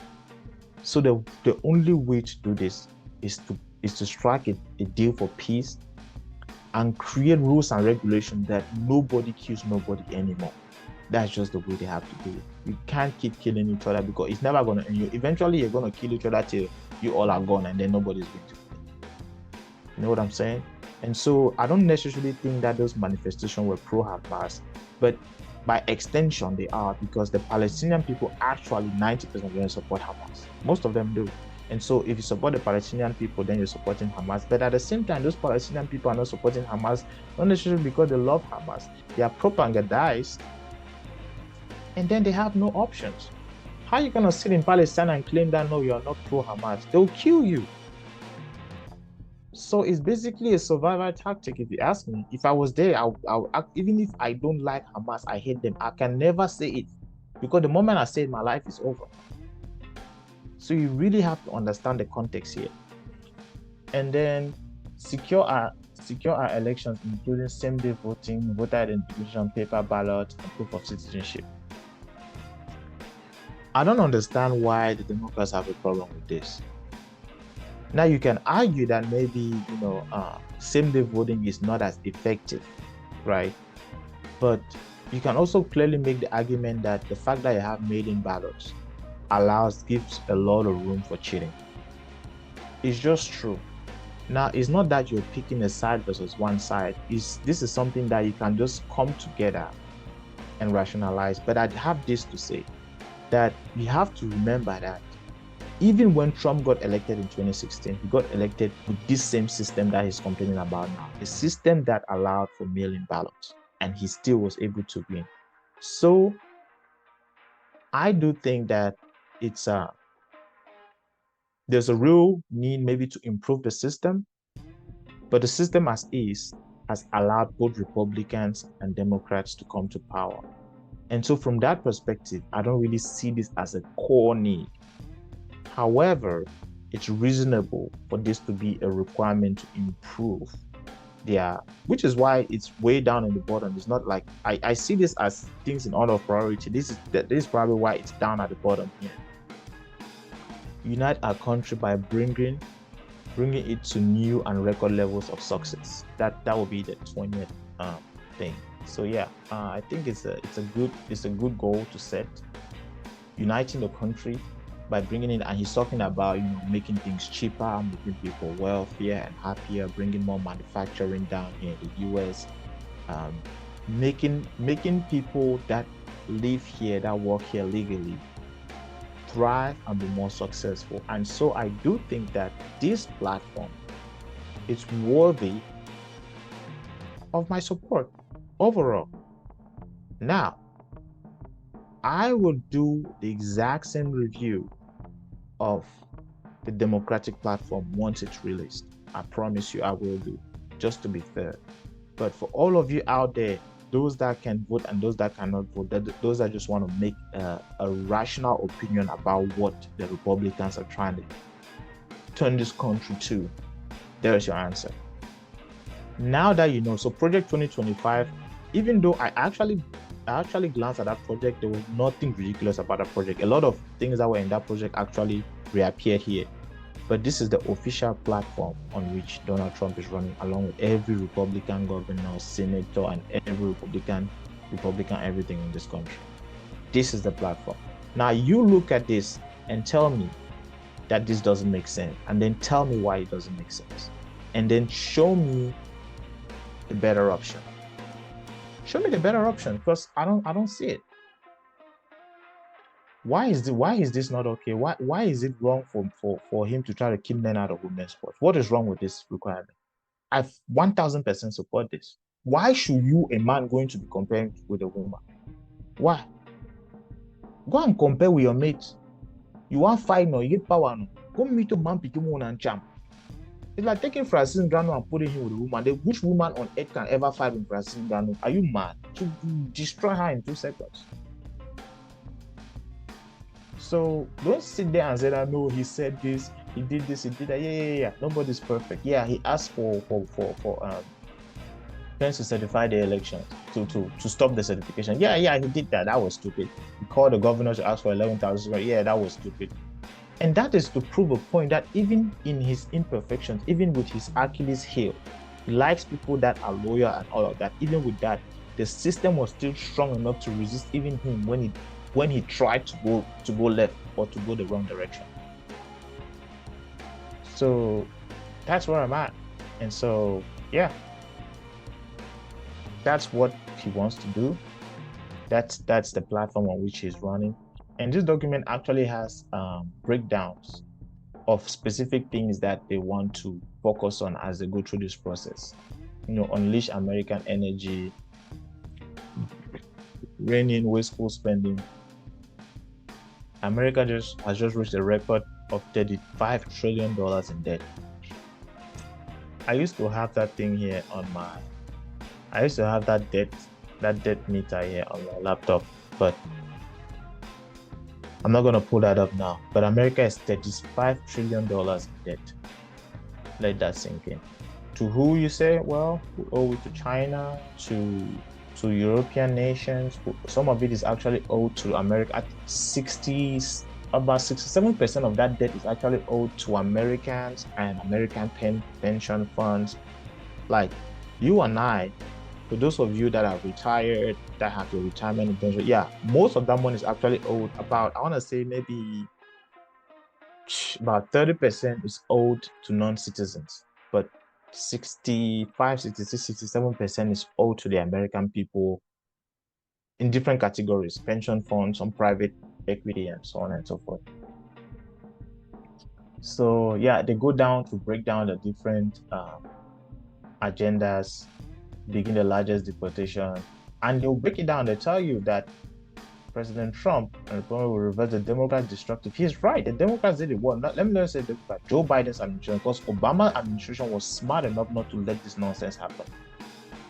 Obama's administration was smart enough to make sure that something like this doesn't happen. But Joe Biden let it happen. And so he has to deal with it. That's just the way it is.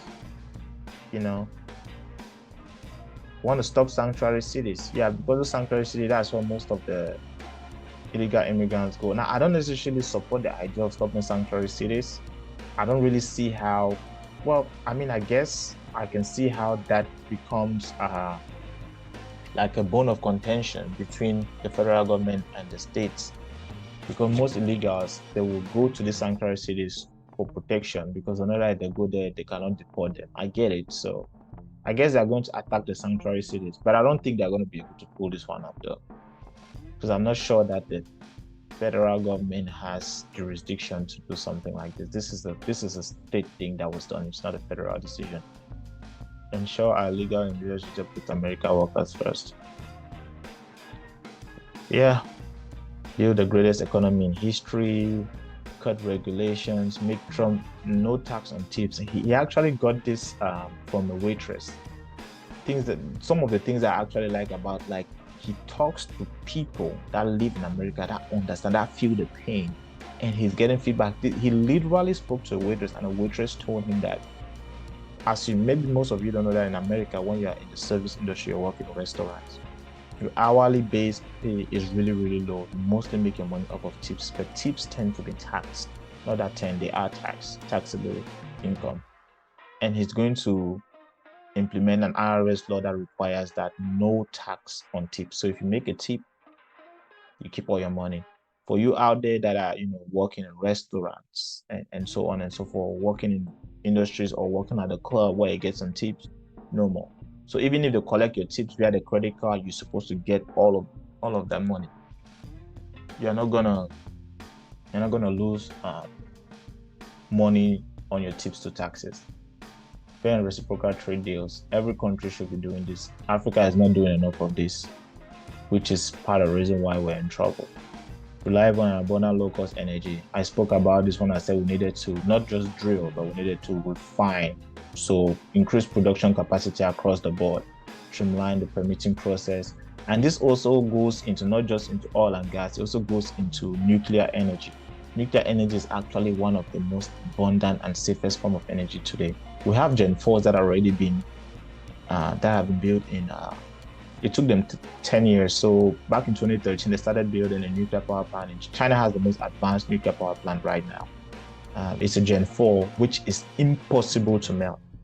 So even when everything else failed, the plant would never done. So the disasters that we've had with power plants, with nuclear power plants in the past, it cannot even happen. It's impossible. So it will have to break physics for that to happen. And so we have that today. That tells me that it's the most reliable, most advanced, most abundant form of energy that everybody should have. And we've been tied up in America for so long to where now when it comes to nuclear energy, China is ahead of us. And so yes, we need to cut down the regulation and allow American business, Americans, to actually build nuclear power plants. Champion innovation when it comes to Bitcoin, when it comes to crypto, when it comes to artificial intelligence. Yep. And then they also have a space force. Space is becoming a new domain of whatever. America, and Trump is the one that instituted the space force, by the way. So yeah, these are the things that the man and his platform wants to do. I have a hard time understanding why somebody would be against any of this. If you really love America and you live in America and you enjoy and you want to have a better life, what is wrong with this agenda? I don't get it. Like, show me something that is so bad to where you turn to something completely different, unless it's actually better than this. Housing affordability. I can tell you that if we bought a house in 2021, well, let me say early 2022, and the average APR on home loans now is like 5.5%. What we have on our house is about half of that, close to half. And at that time, I thought it was ridiculously high. Imagine trying to buy a house now in the US. So yeah, everything is just too expensive. Accessible higher education. This really doesn't apply to us international students because we pay 3 times more. For those of you that think that us that come here legally, you're making noise. I had to pay 3 times more when I was still in school. 3 times more for international students, which is annoying when you see this. This is why I say it's hurting everybody, because if you see now the people that are coming here illegally, they're getting free everything. How do you think that makes me feel? when I had to pay for everything. That definitely feels unfair. It's not fair. Why is that okay? Why is that fair? That's not fair. That's very unfair. So no, I can't support it. Even at a personal level, even my little, selfish self, if I just want to be selfish, yeah, that's unfair. But that's neither here nor there. I'm not even worried about that's not I'm worried. I'm looking at a bigger picture and it's a recipe for disaster. Affordable healthcare. I think the healthcare program in America goes beyond just the cost. The actual quality of service isn't really there. They have a lot of technology and a lot of procedures, a lot of things that they do, but I think that the people providing the service need to do a better job. I have some horror stories that I'm not going to get into, but yeah, that's where I'm at. Lower everyday cost. Yes, please. Yes. Gas should never be that expensive. Thankfully, I live in a state where we're an oil and gas state, and we use gas at my house. And our bills, thankfully, probably because we have a newer home and our things are very efficient, our bills are not ridiculous, but the gas that goes in the engine of my car is ridiculously expensive right now. And I don't even use top tier gas because why would I pay? Our commitment, rebalance trade, secure strategic independence from China, save the American auto industry. One thing when it comes to this, right, I have to give Biden credit somewhere. There's something about this that Biden has done that I actually really, really like. He passed, under his administration, we passed the CHIPS Act. This is why I say nobody is perfect, but it's not all bad, right? So there are certain things that even the Democrats did that even Trump himself, he can align. So he passed the CHIPS Act, basically trying to reduce our dependence on Taiwan for advanced microchips. Because even those chips that are being built in Taiwan, they were designed here in America. So we want to build the manufacturing capacity with the chips that we've already designed. And Biden recognized that as a need and he passed it. So kudos to you, Biden, Team Biden. Yes, that was good. Good job. I love that. So yeah, save the American auto industry. I'm not too familiar with the challenges in this industry, but I know it probably has to do with us importing cars and stuff, bring home critical supply chains. This has to do with the chips. Like I said, during COVID, most auto companies were struggling because chips had to either come from China or Taiwan or somewhere from the world, and supply chain wasn't really what it was supposed to be. Buy American, hire American. There, just like in Cameroon, I would say buy Cameroonian, hire Cameroonian. But that's every nation has to take care of its people, have to take care of itself. Become a manufacturing superpower. Yes, they are building out a new plant in Austin I think it was for Samsung something. So these are things that actually make sense. I'm not too worried about this. These things don't really bother me because I really think that if you understand how money works, you wouldn't be relying on the government to help prepare your future. You should be preparing your future. You should be responsible for your present and your future. Support active and healthy living. That's a fair point. Protect care at home for the elderly. Protect economic foundation for supporting seniors. These are all great things. Universal school choice. I like this idea because now I'm a parent and I really care about this stuff. I care about what you're going to teach my child. I care about the environment in which she's going to be learning. And I'll be if they start pushing this LGBTQ agenda to me, I'll be mad as hell. So yes, I definitely am for school choice. I want to be able to have that flexibility and not be punished financially because I'm trying to get the best education for my child. Prepare students for job career. This is something that we can even leave this. This is not even something that the government should be worrying about. The private sector is already taking care of this. I'm clear evidence that you can refocus yourself and your energy and make headway to find a new career. Safe, secure, and drug-free school. Yep, this is something that I want the public system to take care of. Restore parental rights. I didn't even know that they took that away. Who gave them that right to where they took it away? That's a God-given right. Did you you want, I mean, are you born the begin? Wait, you want to take my parental right? Knowledge, skills, no CRT, and gender indoctrination. Yep, I don't want that crap near me or my family. Promote love of country with authentic civic education. Yep, I can totally get behind this. Freedom to pray. Absolutely. If you're Muslim, you should be free to pray. If you're Christian, you should be free to pray. And if you're an atheist, you should be free not to pray. Right. You know. But don't try to tone down Christianity, trying to kick Jesus and God out of school and try to create satanic clubs. That's ridiculous. I will never support that nonsense. And so, yes, you should be free to pray. Now, I tend to want to shut down satanic things, but it's, to be fair, if there's freedom of religion, even people that believe in the devil get to have that freedom to do what they're gonna do. However, from where I'm at, I don't want to see that crap. Take that away from me. Take that away from the school where my child is. I don't want nothing to do with satanic clubs. No, not in my household, not in my neighborhood, not in my city. Stay away from it. Straight up. Don't bring that crap near me. So yeah, freedom to pray, but I will never give freedom to pray to the devil. No way. Am I perfect? No, that's where I'm at. Fuck the devil. Away from me. Blood of Jesus. Absolutely. Empower American families.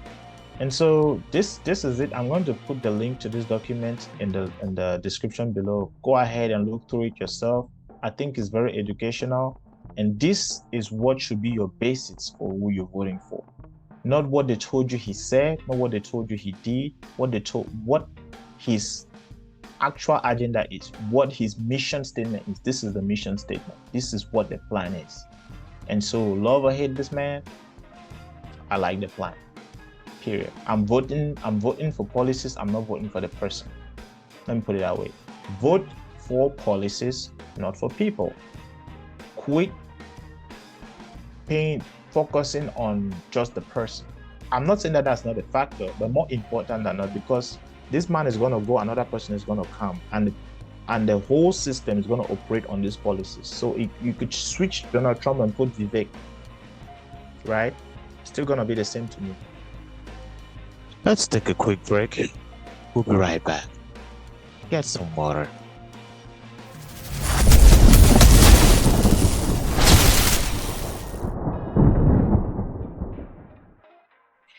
So there's one thing, man, there's a whole bunch of things I want to close here, right? I want to close here, but there's something very, very interesting. It's not that mixed feelings. I think this is a very nuanced thing because this can be easily misconstrued. So the way the media is going to sell this to you is that the Republicans are against education. They don't want your kids to get educated. But I wanna beg to differ because I think that's a lie. And here's why I think it's a lie. So just in the same way that the Republicans were saying that the media was saying that Trump was trying to implement a national ban because he's trying to reverse Roe v. Wade. Yes, Trump reversed Roe v. Wade, but the intent was never to create a national ban. He returned the decision to the states, aka the people. So basically, let the people of every state decide how they want to do this. Some states are going to vote yes on abortion, some states are going to vote no. On a personal level, I will always vote no on that crap because I don't understand why you have to even abort. Again, please don't call me and start telling me what if you were raped. There are the three exceptions, right? Rape, incest, and what else? And I don't know. Whenever the life of the mother is threatened. Those three instances are unique instances, and if they were to approve a law, then the law should specify that in the case of rape, incest, or whenever the life of the mother is threatened, then yes, it's fair to say that you may want to abort that baby. Because anybody in that scenario, yes, you might have mixed feelings. I'm not an absolutist. I can rationalize certain things, but that doesn't represent the majority of abortions that are happening. First of all, happening within the black population, so they are killing a whole bunch of black babies. Second of all, The rest of the most people, that 9 out of 10 people that are committing abortions are not committing abortion because their life is threatened, or because they were raped incestually, or just because they were raped by a random person. No, they are these cases do exist, but that is a fringe minority. And if you want to use the fringe minority to apply to everybody else, then you are being disingenuous, because that's not right. That's not fair. That's not rational. Okay, I'm going to leave that alone. But what I want to spend time on right now is talk a little bit about the education situation. So, in the United States Constitution, education was never mentioned. It doesn't exist. I'm going to start there. So there's two ways to look at this, right? You can look at it as though, constitutionally speaking, education wasn't stated as something that the federal government should ever have jurisdiction over, right? And so you can return the education to the states in the same way that you can return the decision on abortion to the states. And that's basically what this is saying. So before they start telling you that, no, we want to shut down the Department of Education because we don't care about the education of our kids, be very, very careful. That's not what this is saying. This clearly said the United States spends more money per pupil on education than any other country in the world, and yet we're at the bottom of every educational list in terms of result. We are going to close the Department of Education in Washington, D.C., and send it back to the state where it belongs, and let the states run our educational system as it should be run. I actually love this. This is something that I bet you Vivek has something to do with it, because this was part of his agenda, right? When he was breaking down the things that he was going to do, shut down the FBI, shutting down the Department of Education was one of these. So congratulations, Vivek. It made it into the platform. I gotta give you credit, because nobody's gonna tell me that this didn't come from Vivek. Vivek is the one that pushed this, and he made me become aware of this, and I completely get behind this. So every state, in fact, it's not even a matter of state. He has to go beyond the state and come back to every city. Every city has to decide how they want to educate. If you don't like this city school, you go to the next city school. It has to be on a city and a family by family basis. Me, I really want the government to be as far away from me as possible. The government shouldn't be making decisions around how I educate my children, around how I pray, around how I eat, around how I do anything. They shouldn't be even making decisions around who I sleep with or not sleep with. That is my personal business. So the government should not be pushing, be it LGBTQ agenda or anything else for that matter. The government has no business putting their nose in these things. So let the people decide, because the people are supposed to make their own decisions. Period. The people are supposed to make their own decisions. So let's just get that clear. And so we should allow the families, I should be able to decide where my child is going to go to school without being penalized financially because I choose option A versus option B. It should be fair across the board. If I decide that this school is better, even if it's more expensive, not because the government is creating a choke point situation on me. It's like going to a private school versus a public school. That's my decision. But don't make it to where you're going to tell me that you're going to force me to send my child to a private school because you're forcing public schools to teach LGBTQ.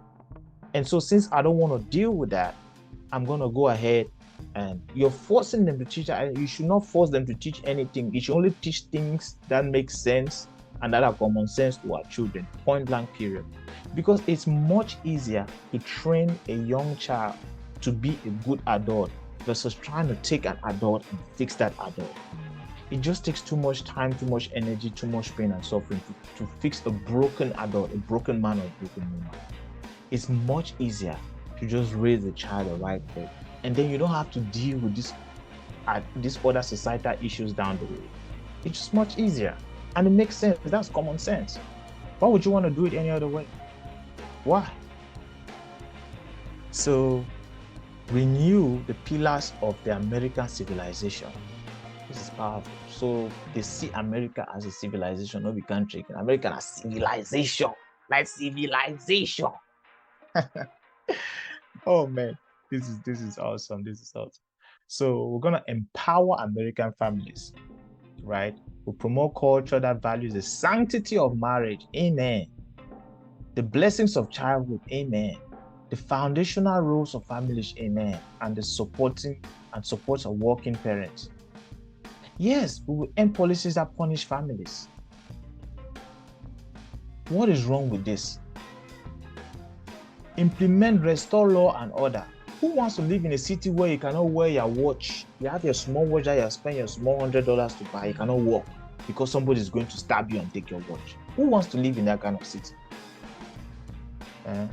Go to Dubai.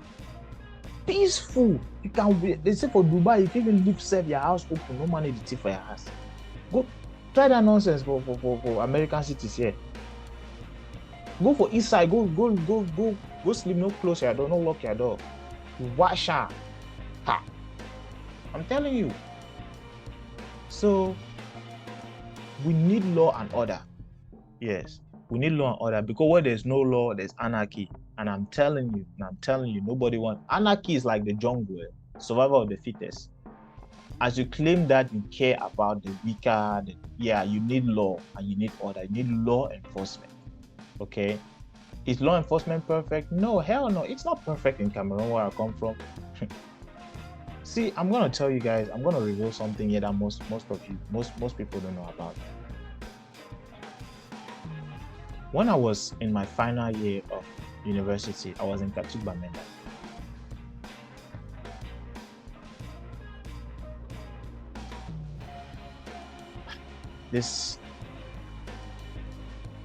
When I was in my final year in Katiba, two things happened that really shaped my view on law and order. The first thing is that I had my laptop that my father spent. It was 283,350 francs.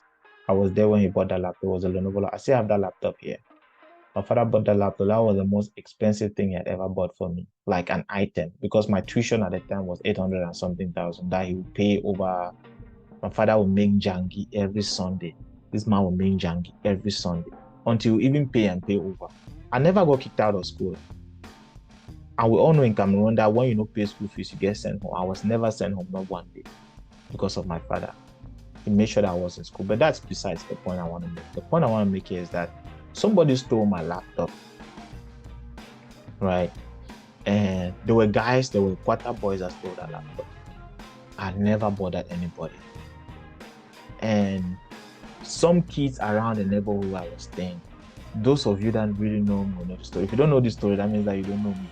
If you don't know this story, then you don't know me at all. Yes. So they stole my laptop. I had everything on it, because in my final year, my project was I designed an Egusi sheller machine. And those of us that know from Katu know this story very well. So I had the designs, I had the drawing, I had the dimensions. In fact, I was getting ready to actually build a prototype. There was a shop not too far from where I was living. They used to make all these agricultural machines. And so I came with that design, I brought it over there, and we're going to make it, with the help of, let me not even get into that. Anyways, they stole that laptop, and that laptop had everything. It had my final year project. I was doomed if I didn't get the laptop back. I wouldn't have graduated because I needed to submit that project. I cried because when everybody had gone home during that last summer vacation, I stayed in Bamenda. I was working. I woke up in the morning, opened a laptop. I was in AutoCAD, I designed piece by piece, wrote every letter, like I did everything. They stole my laptop, man. I cried. The woman across from me told me that, well, some kids, when they stole the laptop, I don't know, was Dad there? Or, I don't remember, but it was always me and my dad. Like, the lady across living for me, ever so often, she'll make rice and beans. She'll make me a plate. That mama, if I know sorry there, I need to bless you. So there were some small kids around that knew me, and they said they could get the laptop back. They knew who took the laptop, but I had to give some money. So I didn't have money, and so I called my dad. I told him about the situation. They gave them money, and eventually they gave me the laptop back. Like, wow. And that woman said something. that stuck with me. Stuck with me ever since. She said, "My son, you have the heart of a woman. That if you keep doing this, a lot of people are gonna take advantage of you and walk all over you." I said, "Eh?" I said, "Yes." I think she was right because I take it after my mom. That was the first thing that happened in that year. There's another thing that happened in that year that really, really scarred me for life. So one day, during that same period, I had my laptop, right? After I got the laptop back, I was sitting in my room as always, I woke up in the morning, I started working. So I decided to go take a shower. I don't know where I was going to go. I went to take a shower. And for those of you that know how it is in Africa, the bathrooms are separate from the house. And so you have to walk out your room and go and take a shower and then come back. And so the way the bathroom or the toilet was set up, it had openings. And so I found a purse or wallet in the bathroom. After I, took a shower, I opened up the wallet. I figured who it belonged to. There was a little bit of money in the wallet. So I called the number. I was like, "Hey, I found this wallet in this bathroom. I found this number in the wallet. I'd like to return the wallet to the owner." That's what any, normal person would do, right? Ooh, big mistake. So here I am trying to return this wallet, and the lady shows up, maybe with somebody. I think she showed up with another guy, and they decided that they wanted to go to the police to lay a complaint. I was like, well, that's all that. I was just trying to return your wallet because apparently there was some money in the wallet that was missing. It's like, what do you want to wait? I said, let's get on the bike and go now. Don't be me that don't carry my big head to, don't climb back, go police station. We reach police station, they don't put me for sale. They put me, I ended up in jail. I ended up in jail because I was trying to return this wallet to this woman. I spent 2 days and 3 nights. I'll never forget. 2 days and 3 nights. So when I was in jail, I called. See, this is why sometimes you have to dissociate emotions from logic, right? Because if you operate just on your emotions, you get into a lot of trouble, and life is not fair, and people get hurt even though they didn't deserve to get hurt. Suffering, that's why in my book, the very first chapter in my book is pain and suffering. So I went through pain and suffering, not because I did something wrong, but just because that's how life is. And so, to cut the long story short, I called. At the time I was at the Catholic University, and I had the number of at the time it was the registrar, not the vice, the VP. It was the registrar. I called him. He never picked the phone. I even called my cousin, my second cousin, who was a priest as well. I come from a family. My family is very Catholic and conservative. Maybe that's kind of why I'm conservative, but that's in that area. So I called my second cousin, and nobody really showed up. And I think maybe they thought I was tripping or I was joking. Then eventually, I think they showed up on the second night. The second night when I was in jail, I came out. I was locked up with some bad. When you're in there, you have to be pragmatic. Forget about all your politics and all your conversational logic. You have to calm down, because if you don't calm down, they will do things to you that you will not imagine. Thankfully, I was locked up with a couple of kids that had like jackets on. I don't know what they were doing, but they got arrested from the school. I don't know what they were doing. Then there was one guy that you could tell was a bad guy. For some reason, he was in good spirits. He was just trying to conversate with us. He was just talking, telling us stories, asking us why we're here. And I told him, and he was like, "Hey, man, you're not supposed to be here, but that's just life." He said he's gonna be okay. All of you are going to go out. You guys are gonna be okay. And when you go out, try to be better people. There was a criminal advising me, So law and order matters. And unfortunately, sometimes law and order fails. Like it failed in my case. I ended up in jail because I was trying to do the right thing. But that doesn't mean that law and order is bad. That just means that sometimes they make mistakes. and you have to take it to the chin. That is life. Sometimes you stop your toe. Sometimes you get a bump here and there. But hey, that's life. So law and order actually matters. And yeah, my father had to give some money there for them to release me. And just to be fair, the lady, the purse that was trying to return the lady, she was there when I was getting released. She did say she was sorry. She apologized and she realized that it was wrong, that I wasn't supposed to be in jail, that I was just trying to help her. I don't know if it's out of naivety or out of kindness. I actually accepted and I sincerely did accept her apology. And somehow, someway, I was thankful for that experience because I wasn't even sure why, but I knew that it would it was a good thing because it had strengthened me. It had shown me that sometimes you just that was the first time I was handcuffed, by the way. I was the first and last time. And now I'll be handcuffed again. I was handcuffed when I went to the police station. I was put in jail. I was like, oh, it felt like a dream. Like my world was falling apart. I was like, what the heck is going on? It escalated quickly, and my daddy had to rush from wherever he was because he built roads and he was far, far away. And I called, and this man, he came there. He was still in his work clothes, looking all dirty.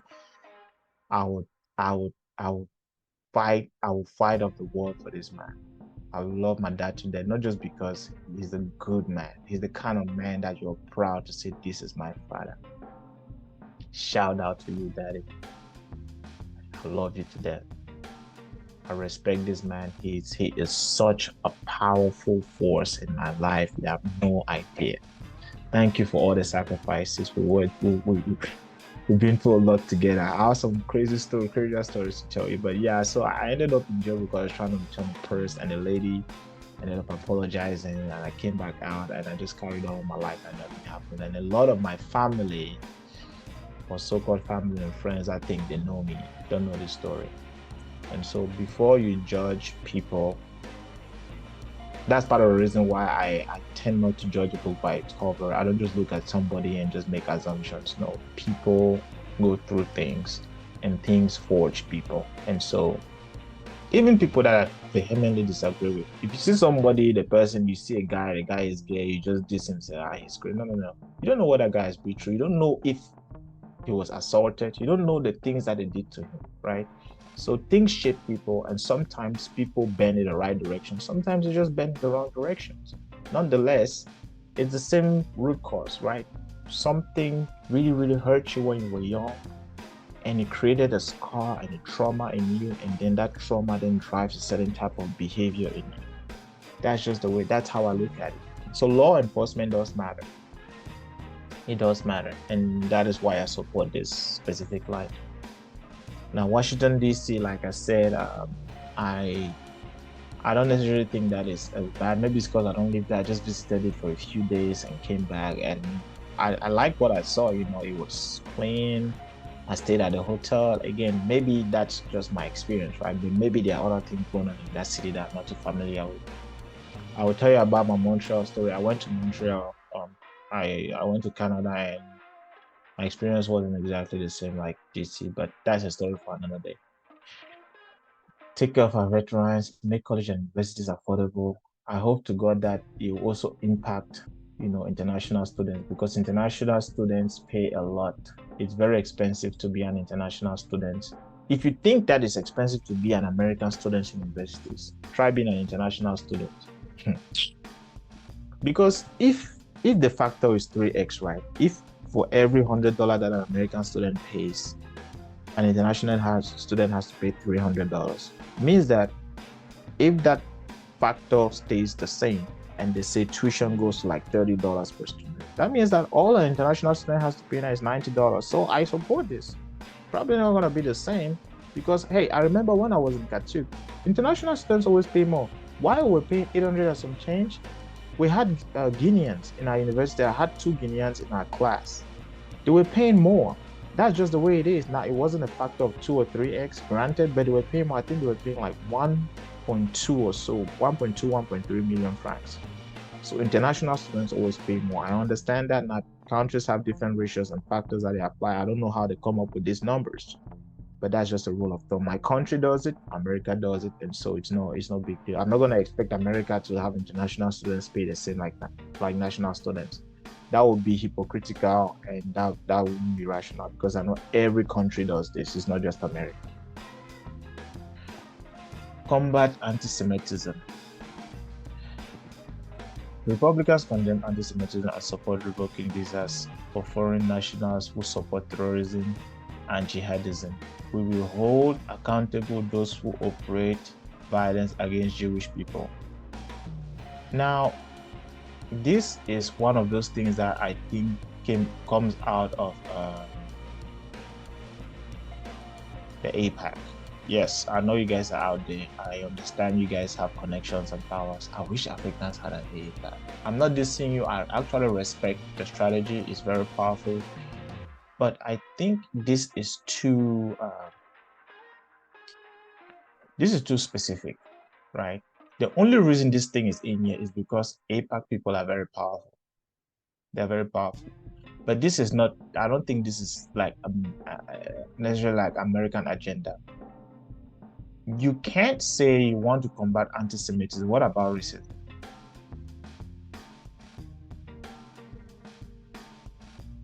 What about hate crimes committed against Muslims? What about hate crimes committed against Christians? What about anti-Christianism? What is it about Jewish people that gives them the special category? Why is there an anti-Semitism requirement? There's not anti-Christian requirements. There's no anti-Muslim. There's no anti-anything. It's not anti-Semitism. I really think this is nitpicking. I'm not against it, but I just think that it should be expanded to all the other Christian religions. It should be under to all the other major religions. You shouldn't just be anti-Semitism. You should protect people that protest against Christians as well. So if I protest against the state of Israel as an international student, I could get my visa revoked. That's insane. What about those that are protesting against Muslim states, against Christian states? Why don't they get their visa revoked? I think this is short-sighted. It's not a bad thing, but it's limited and it's not fair. So either you have it for all or you have it for none. That's my take, and I stand by it. Overcome the crisis in liberal arts education. Progress of federation of class liberal arts. Okay, whatever. Restore American beauty. Come from a recent public architecture. Whatever. On American history. Well, yeah. America has a history just like Cameroon has a history. You have to tell the truth about history, not paint the victor, not paint one side as villains, one side as that's one thing that I like about soccer. If you're the kind of American that thinks that dropping the bomb on Hiroshima and Nagasaki saved both American and Japanese lives, you are what I would describe as what's the word I'm looking for? You are an American fanatic. You're not an American patriot. You're an American fanatic, and there's a difference. An American patriot supports the good that America does and recognizes the evil it does and calls it out.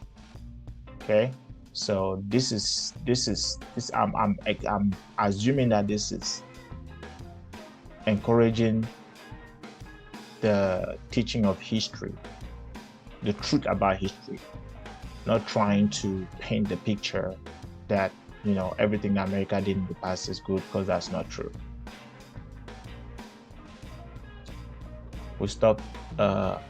Republicans will stop woke and weaponized government. Accountable to those who misuse the power of government and government records are wrong doers and fire corrupt employees. Yeah, Vivek suggested that I wanted to fire 75% of the American government. You can get behind that. They are the reason why you have too much regulations. They create all kinds of barriers to entry in all kinds of industries. They have created a revolving door between government and the private sector.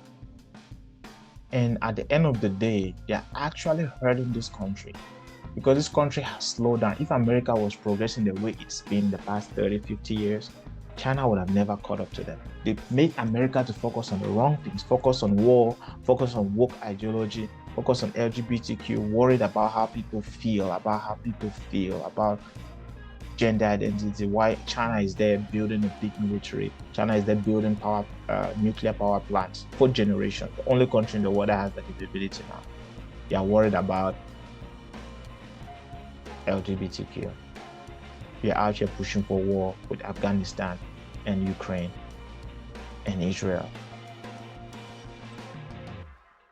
This country has lost direction. Republicans will dismantle censorship and protect free speech. Yep, I can get behind that. Republicans will defend religious liberty. Yep. Let Jesus back in school classrooms. These people have been trying to kick Jesus out and bring Satan in schools. I have a problem. I have a serious problem with you. If you're really trying to kick Jesus out of class and then you want to bring satanic clubs. Are you mad? Don't you know that the constitution of this country was written based on Christian values and ideology, which, for those of you that do not know, can be traced back to African civilization, because the Bible is basically a copycat of African civilization, African spirituality. Yes, this is why I say sometimes America and the West, they need to go back to learn how to live with people in Africa, because this country, we've lost our way. We've lost our way in many respects. We are the defenders of the First Amendment right to religious liberty. It protects the right not only to worship according to the dictates of conscience, but also to act in accordance with those beliefs, not just in places of worship, but in everyday life. I am 100% this, except when it comes to satanic spirituality. I don't like it. I think that they should box that specific one out and kick it out. There should be nowhere in American school where you encourage people to worship the devil, encourage people to be praying, to be organizing satanic rituals in schools. No, that should not be allowed. Even though we have religious liberty, I am 100% against satanic religious liberties. If you are for the devil and you are demonic and you're doing satanic rituals, no, I can never support you. That's where I'm at. Republicans will protect and defend the vote of the people from within the states on the issue of life. Yeah, I already spoke on this. This is the reversal of Roe v. Wade that went back to the states, right? So each state gets to decide if they want abortion or if they don't. So let the people decide. Personally, I don't think abortion should ever be legal, but again, that's just my opinion, right? What do I know? Yeah, end this nonsense, left gender wing insanity. It's madness. Talking about kids not identifying as cats and cows and goats. You go to class, you're talking to a child, he says meow. What? Oh, God's gracious. Taxpayer funding for sex change surgeries. Are you? The fact that they have used some of my tax dollars for this nonsense even makes me even more upset. How can you use the money that we're contributing in tax to be doing this kind of nonsense, to be committing this kind of atrocities?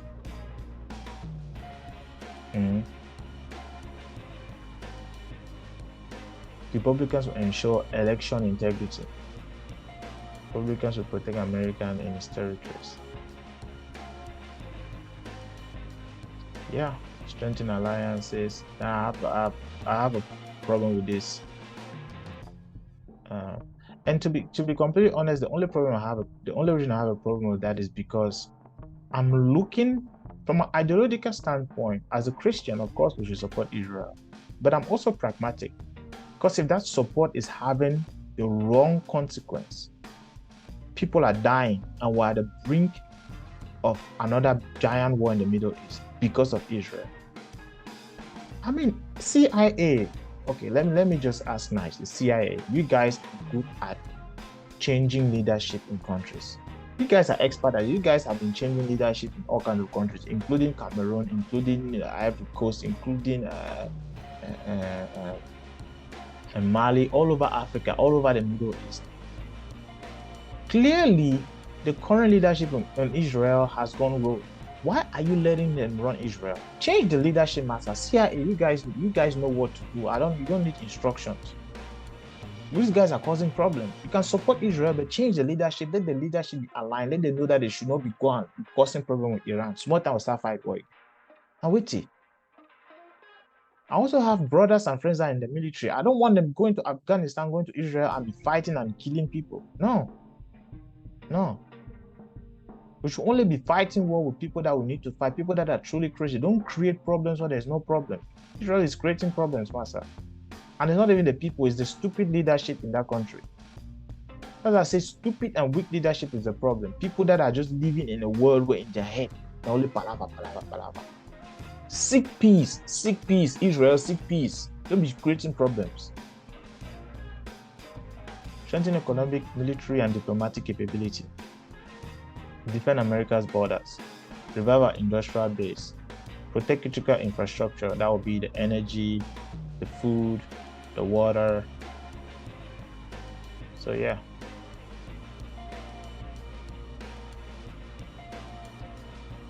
So some of the people that I'll be talking to soon. So a whole bunch of people in this list. I'm not going to specify who, but you're going to be seeing me talking to some of these people on my show.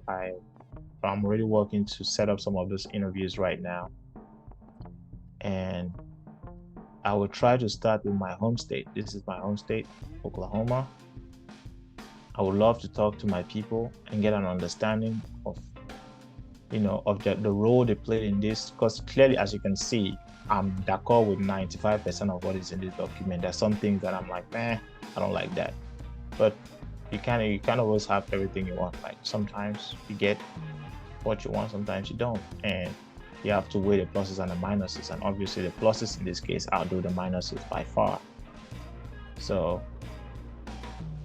all right, thank you all for joining this one.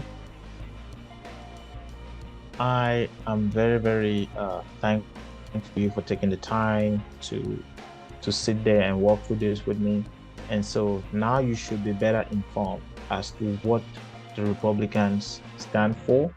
I'm going to do a similar run through of what the DNC is going to put forward. I don't want to go off of what they had in 2016. I want to go with their latest and greatest now, because as you can see, there's a lot of things that Republicans have shifted on as compared to 2016. And so I don't want to judge them by what they said they were going to do then. I also want to give them time to come up with their fresh ideas, lay it out for the American public to see, and then I'm gonna talk about it. And then you, the American public, and everybody else that follows me, you're gonna be able to understand exactly what their actual agenda is and go off of that, because that is what they are pushing. That is what they want you to know. That is what they are wanting to accomplish. And some of those things are easy to accomplish, some of them are not so easy, some of them require Congress, some of them don't require Congress, and all those nitty-gritties.